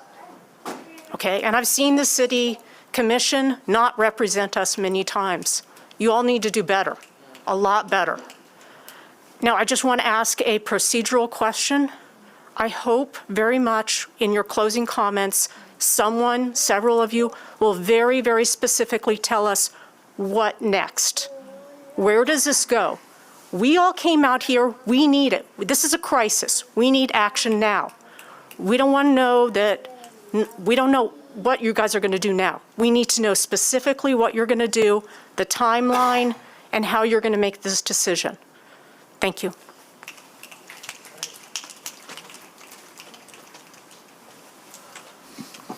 Seeing no one else for the microphone, I will now move to closing comments. Commissioner Belcheck.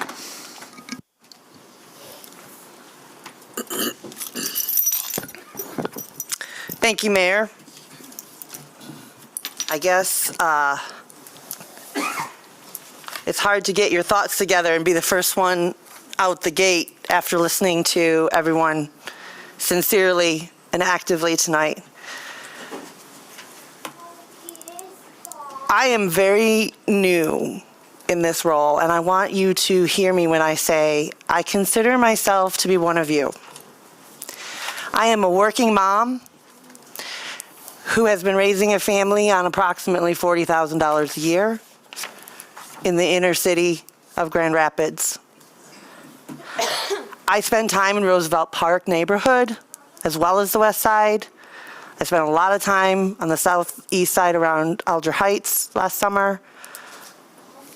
I don't want you to think I'm not paying attention. And I think most of my colleagues here would feel the same. I do not know what we are able to do. And we are actively exploring that. And I want Grand Rapids to be a community at all levels where we can talk to each other. And we're not siloed based on class or race or status or any other things. And I meant it very sincerely earlier when I said, we are GR. All of us have to come together, and some of the comments I could review. I've been making notes. Every last person has their name or some descriptor and what they said in my book. Because I want to be able to go back and listen and review. And there's too many here to go through in one evening. Some of the ideas sparked in my head, some of the comments that were said that are quotable. I wish I could live up to the challenge of the last speaker to say, what do we do now? What do we do next? I don't have that answer. And the one thing I did hear is that you are all expecting us a lot of great things from us and expecting us to do what is right. And that the answers may not be easy, but they are simple. And I am going to suggest that, at least from where I sit, I see no easy, simple answers or straight path. It's very not a binary. But I do know that I will continue asking the questions of what can we do, when can we do it. And we have to put pressure not just here, but at all levels. There are places where the levers can be pulled that are not up to us. They're up to the state. They're up to the Congress. They're up to other people. And we also need to engage in our fellow citizens, because the people who showed up tonight and have an invested interest in this, there are probably just as many people who didn't show up tonight who probably feel a different way. We represent all of those people. And so I have to have all those conversations. I could say more, but I am the first person to go, so I will let others say more of the other things and hope that this continues to be a continued conversation around this and other very difficult conversations we're going to have. I understand the pushback on the marathon comment, but I want, as a community organizer and activist, I want us to take care of each other and ourselves, because this has just been week one. We don't know yet what the rest of the year is going to entail. So that's, I think, what the meaning here is. Commissioner, I know it's frustrating and hard to hear. Commissioner Perdue. All right. Good evening, everyone. Thank you all for showing up tonight. Thank you all for sharing. It was very valuable to hear from you directly, to hear your stories, to see you organizing. I am trying to make sense of everything that's happening with this new administration and what that means for us. It's been less than 2 weeks, and I think the chaos and the overwhelm is a clear tactic, right? I don't think when it comes to issues like this that they are necessarily hard, but I do think for this one in particular, they're dangerous. And as I thought about this issue the last few days and preparing for tonight, what was front in my mind is not wanting to, in an attempt to support and help, end up hurting the very people that we're trying to support and to protect. So that's kind of been what's on my mind, and hearing from you all directly has been really helpful to consider what does it mean to protect it. I hear some of you saying we're willing to take that risk, but I want to have more dialogue around this. Tonight was about listening, but I want to go deeper. I want to go deeper on that. Someone asked earlier, we want to know that you're on our side, and I'm on the side of how do we protect our community. How do we protect everyone in our community? Over the last few months, I have been telling myself, so my mother is a first-generation American. My father grew up in Jim Crow, Alabama. So I feel like I know who America is, like the bright spots and the nasty dark spots. I know who America is. And I've been telling myself for the last few months, you know what this country is, right? But that has not made me feel any better. I've been telling myself, don't be surprised. You already know what to expect, but that has not made me feel any better. In a weird way, tonight has made me feel better. Seeing people show up for each other in solidarity. Mayor, I appreciate the way that you kicked us off tonight and you saying, I know why y'all are here. Let me tell you what's on my heart. Let me tell you what's on my mind. And the way that you all came and spoke to us before tonight, that gives me hope. That gives me inspiration. That gives me faith. And I hear all the calls to action. This is, I don't even know if I can say unprecedented, because again, we've been through different versions of this before, but certainly I haven't seen anything like this in my lifetime. And I've been asking a lot of my elders and seniors and parents, do you remember it feeling like this? And everyone is saying no. Like, this is new. And this feels particularly dangerous. And so I hear the calls to protect everyone, to also be bold and courageous during this time, and to move strategically. So those are the things that are on my mind tonight. Again, thank you all for coming. I appreciate you all. And again, thank you for sharing your stories. Thank you for sharing your perspective. Thanks again. Commissioner Sassi. Thank you, Mayor. Thank you to everyone that came out tonight, and I hope that our deputy city clerk will be able to talk about the process that we use, because I appreciate people coming in, being able to get as many people through to hear those who wanted to give a direct comment. And also, you know, the number of individuals who sent forth letters or reached out to us or called us. I think this is something, even before, you know, I think you took office, Mayor, I know something that you were thinking about, and then people were reaching out to you about what does this look like, especially kind of, you know, just knowing some past experience from the state level. I agree, it's been certainly an emotional evening. I think there's been a lot of hard meetings on this table, but this feels like probably one of the harder ones. Mostly because there's a lot of people that we know who have a lot of stories, who have a lot of fears. And we go drop off kids and drop off neighbors and try to figure out rides. And I knew a lot of those stories tonight, but I think it was just, it's harder to hear. And one of the young people, Mariela Aguilar, that's the surname of my great-grandparents who came to Grand Rapids in 1949. And I don't know where you are, Mariela, if you're still here, but your words really touched my heart. And I just appreciate people, the individuals who came, who are undocumented, who gave their names. You didn't have to do that, but you did. And I hope that you'll stay safe.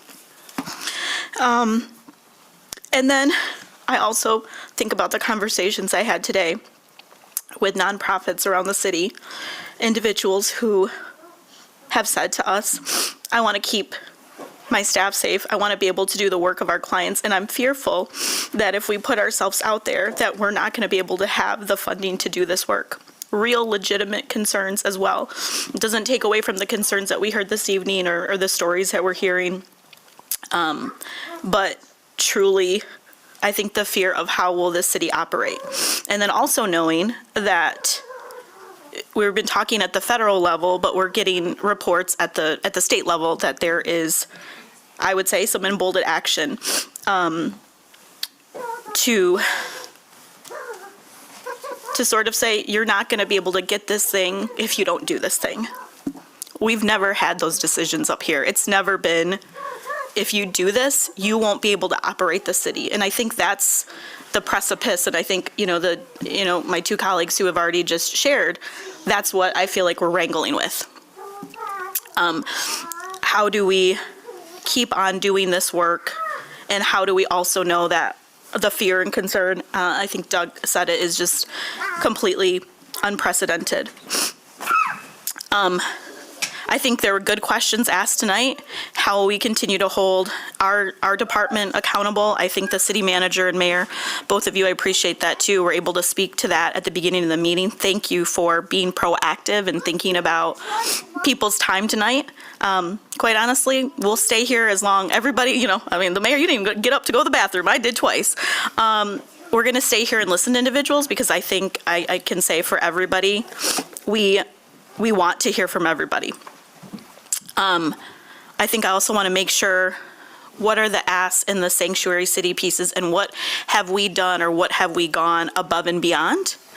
I have real questions for GRPS. I think one of my constituents, Greta Joe, brought up what GRPS said last evening in their meeting. I'm concerned about that. I think everybody has to do what is in our jurisdiction. And I'd like to understand that, Mayor and City Manager, more of what's being put on us from other bodies. How do we collaborate? Because we don't have oversight of GRPS's budget, of their policies, but we know they're inside our city. And so there's, I think, as I heard my last two colleagues, I think those are the things that we're trying to grapple with, like the real operational pieces. I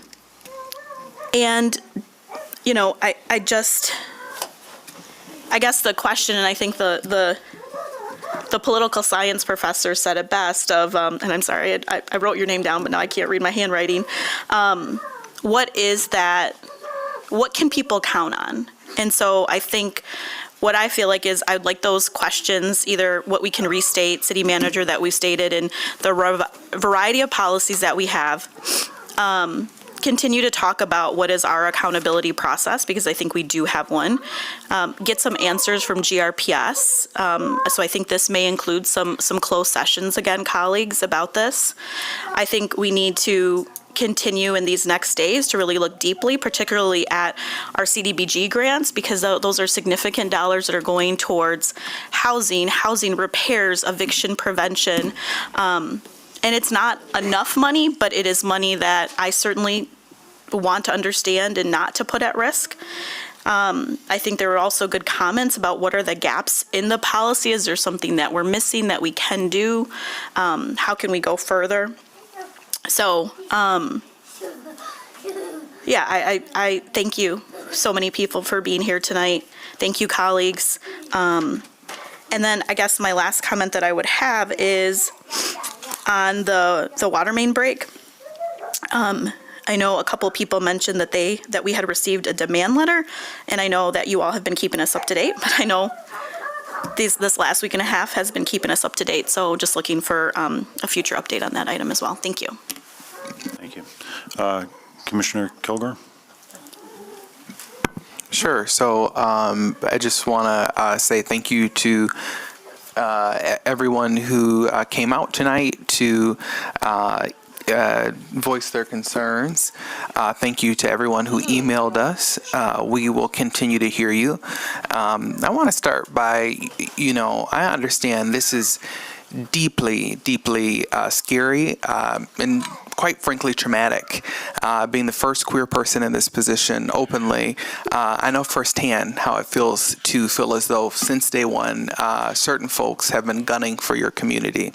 So I'm not only speaking from some ivory tower, I'm right there with you. And I want to continue to be there with you. I want to further put out accountability for the policies that we have and make sure we embody what we have.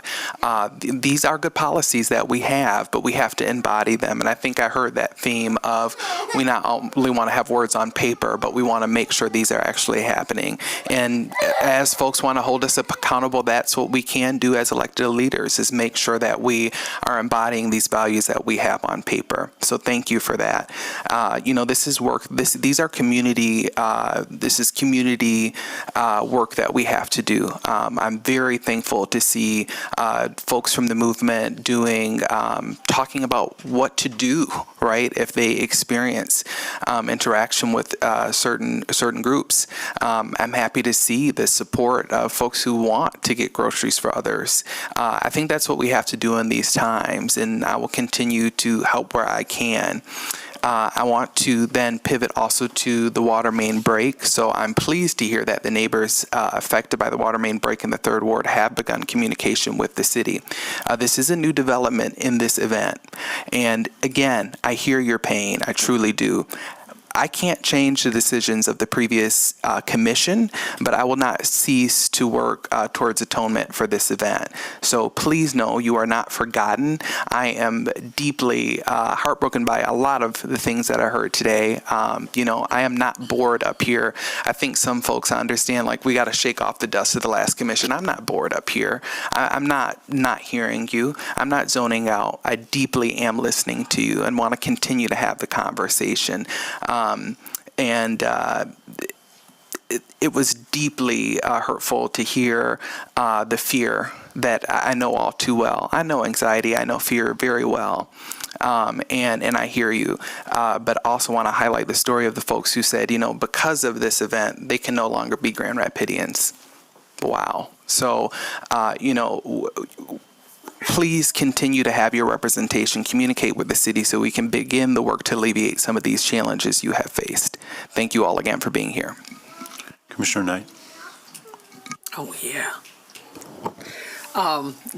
Thank you. Again, I echo the sentiments of anytime somebody comes in to share their pain and their hurt and their feelings with people that they don't know. is huge. And so we appreciate and respect that. I feel like the term that just kept coming to my mind was intercessors. And when you're standing as an intercessor, that means you're actually standing in the place of that person, and you're taking and carrying the weight and the pain and the hurt and the things that they have. You feel that, and you're advocating on their behalf. And that's what happened in here tonight. But I also want to go back to a few things that were running through my mind as we were sitting here, and I just want to say the word 8 days. I just need that to sit with people. 8 days. This is just the beginning. And if any of us were surprised that this was going to happen, I don't know why. I don't. Because it was stated what was going to happen. Now, please keep in mind that this isn't the first time this has happened either. Because somebody was in that position before. The difference is, and past presidents, I mean, right now, he hasn't even met up to the immigration status of past presidents. He hasn't even matched up to that yet, right? But the difference is now the ugliness that's attached to it. The language, how we talk about it, because we have been given now the right to really show how nasty and ugly we can be as people. So I want to encourage you, one, to think about that as we continue on this next 3 years and 22 days. I need us to really think about that, because all of the energy that we brought around this very issue is the energy that we should put each and every day when we're walking down the street, when we're dealing with people who are homeless, when we're dealing with people that are dealing with challenges with their job that can't afford to feed their families. This happens every single day, but we put a lot of energy right now on something. Now we have to take all of this and ponder it. And I used to think about how my dad used to do different things and say stuff to us when we were kids. And I used to walk around, I hate you, I can't stand you, I ain't gonna be like you when I grow up. And then I grew up. And I kind of did some of the same things, because there's different things that we have to ponder in the midst of us making decisions. And this is weighty. And yep, we all want to, we had discussions, we've talked about it. Yep, we want to charge in and do what the right thing is. And then something ugly is going to happen behind it. And guess who's going to get the blame for that? Because I got emails not only from everyone that was concerned about this issue as we are, but I also got emails from friends who run nonprofit organizations who can no longer house, who can no longer give gas cards, who can no longer give food cards, who can no longer help people who are being evicted. That's just the beginning of it. And then I operate an organization where half of the students that I work with, students, little girls who are Latina,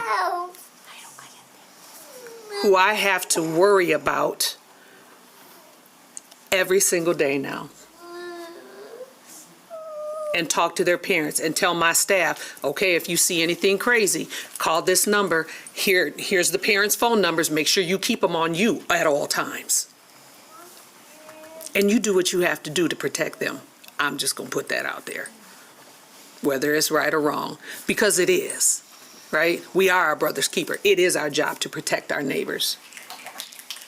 But it's our job to look at the whole picture too, because I'm worried about what's going to happen tomorrow. I got another organization that emailed me today and say they're taking all of our federal funding. It's cut off now for the next 90 days. We need $90,000 just to keep our staff, because all their staff is going to have to get laid off.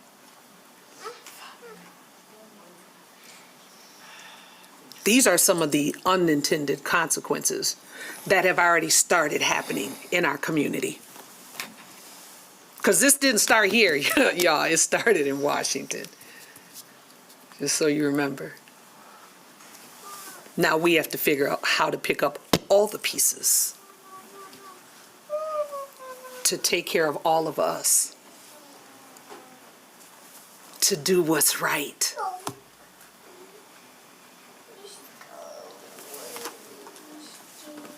I want us to carry that weight, because it is weighty. I want us to all think about all the other things that just might happen. Yep, they halted touching Medicaid and food stamps and SNAP benefits. They halted it for now.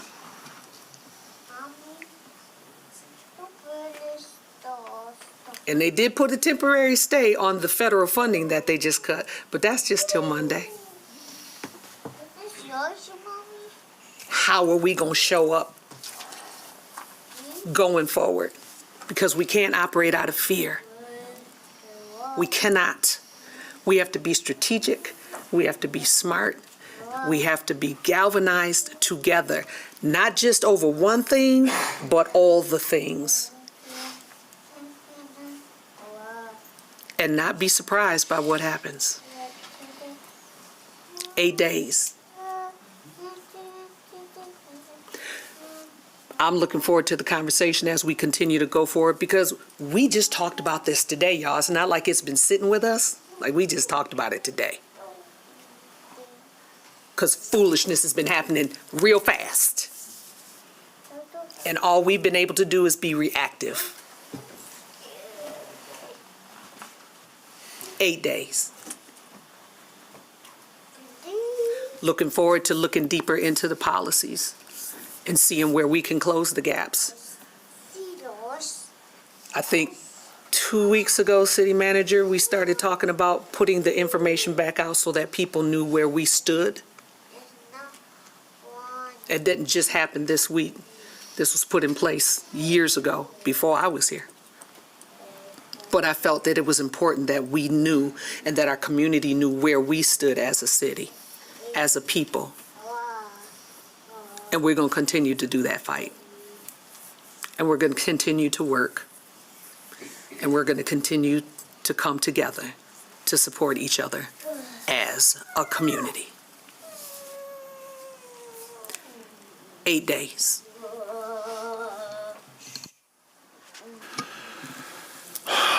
So, I'm glad that you are all here. I'm glad that all of those who left came. And I am glad to hear from some of you very emphatically that you are prepared to act. Most of you, I am glad that you were able to strike the hard balance of talking about something very urgent and very important without scolding or assuming that you were talking to people who weren't sympathetic to your message. That's a hard balance to do sometimes. If you care about something very deeply, it's very hard to not lecture people, even if they agree with you. I also am profoundly grateful that I am on the commission with the people that I'm on the commission with. I hope that you had ears to hear the message from my colleagues. To the extent that I could imagine being a unified body, thinking about this issue deeply and compassionately, it's hard for me to imagine a better body to do that deep, compassionate thinking. I do want to be clear about a couple things. I want to be clear that we are in a moment in our national history where there is appalling rhetoric, for which it is hard to come up with analogies. It is hard to imagine examples of other agents, of other political actors who have done the level of rhetorical demonizing and dehumanizing of other human beings that is happening at our national stage right now. And there's nothing to be said about it except that it's appalling. It makes me ashamed to be a member of the human race, let alone to be a member of our community. It makes me ashamed of how vicious and greedy and insecure human beings can be. And that's real. And how we react to it is really so important. And that we actually managed to, I mean, there were moments when I felt like people were talking contemptuously about acting in love, and that makes me want to cry. It really does. I don't know what else to do in this situation except to try to act in compassion and love. I don't know what else to do for our community except to try to exercise care and empathy and compassion. I don't know what else to do.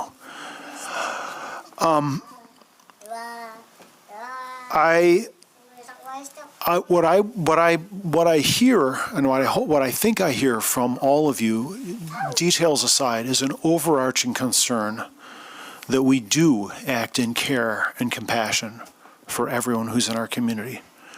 And it maybe is an obvious thing to say, but I have a U.S. passport. I don't have a Grand Rapids passport. There's no residency requirements for being a citizen of Grand Rapids. We're all citizens of Grand Rapids because we're here. And we can live out that value absolutely and with conviction.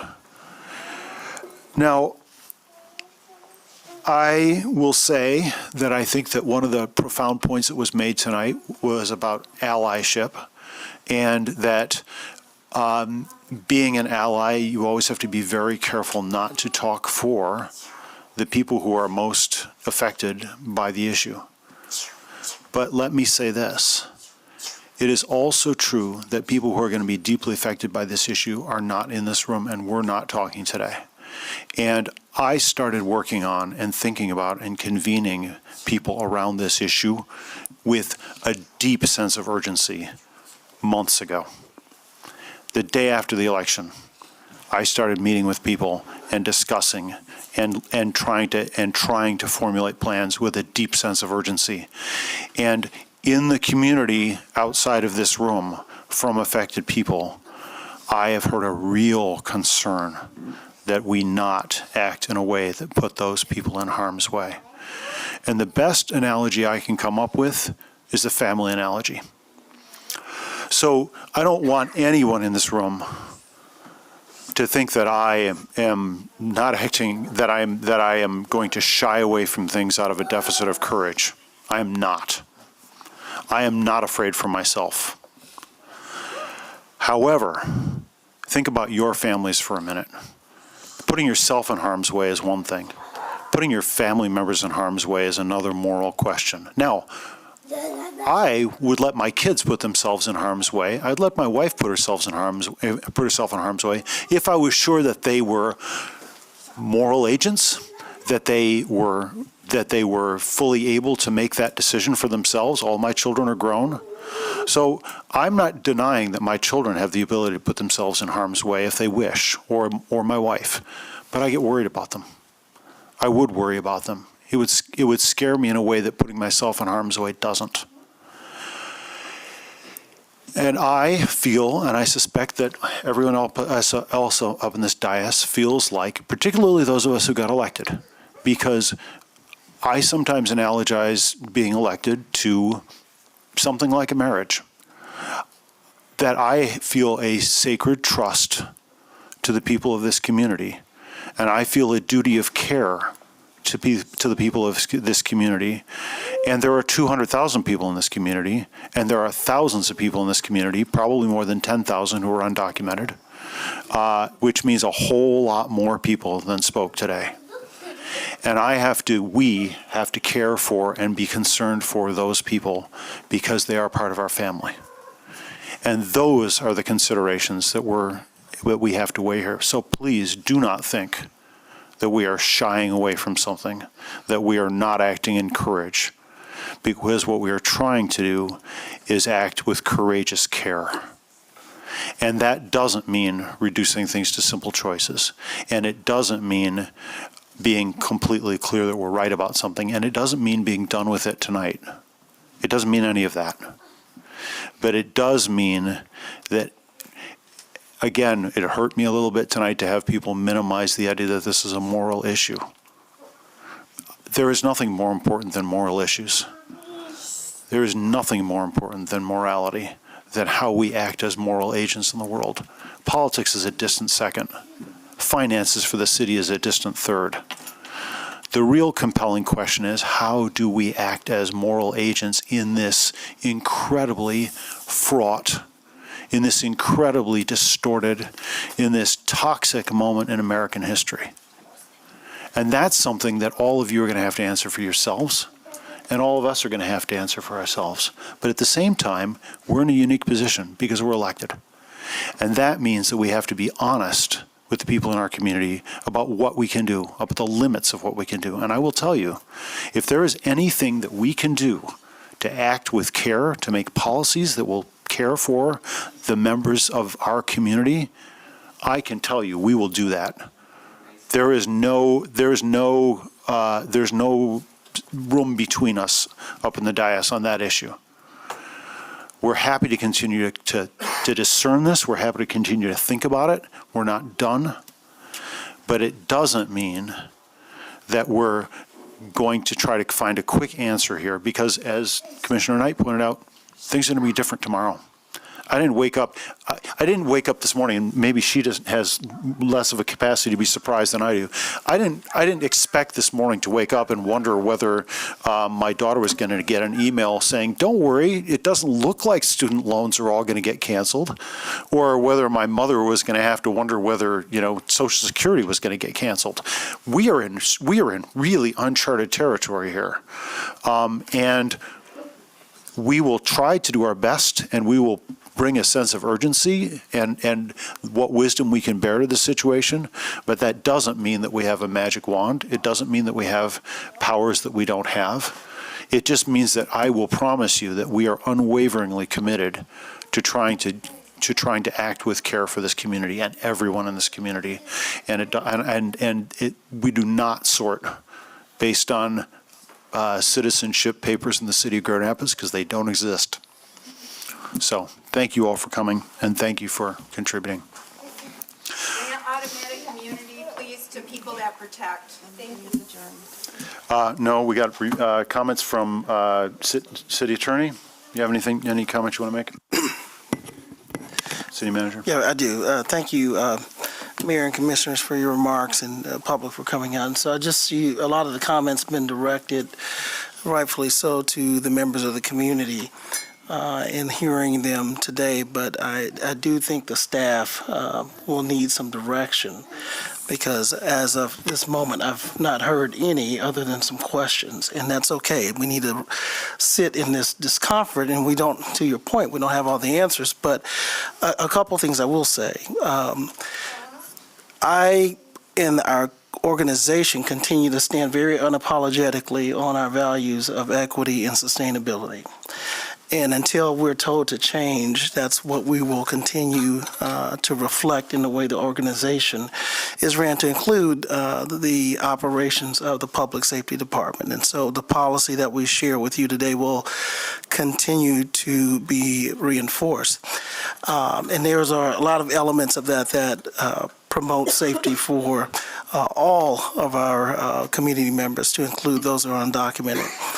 How we call ourselves, I will defer to the leadership on this dais, whether it is what has been requested as a sanctuary city, or as a safe community, or inclusive, however we label ourselves.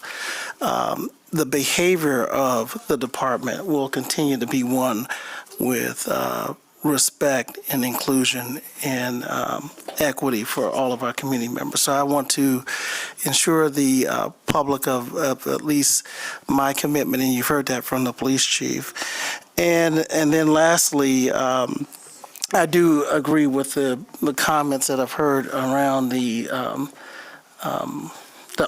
ongoing, evolving nature of this. And if another, as you look at your legislative agenda, which you discussed this morning, and next week you will give final adoption, it seems to me that a good next step would be to advocate for the reform federally in your legislative agenda of many of these executive orders. And that could be a very practical step that you give direction to staff to do. So if there's not hearing anything else, I will bring that forward for discussion at our next City Commission meeting in respect to your federal legislative efforts. Thank you, Mr. Manager, and the meeting's now adjourned.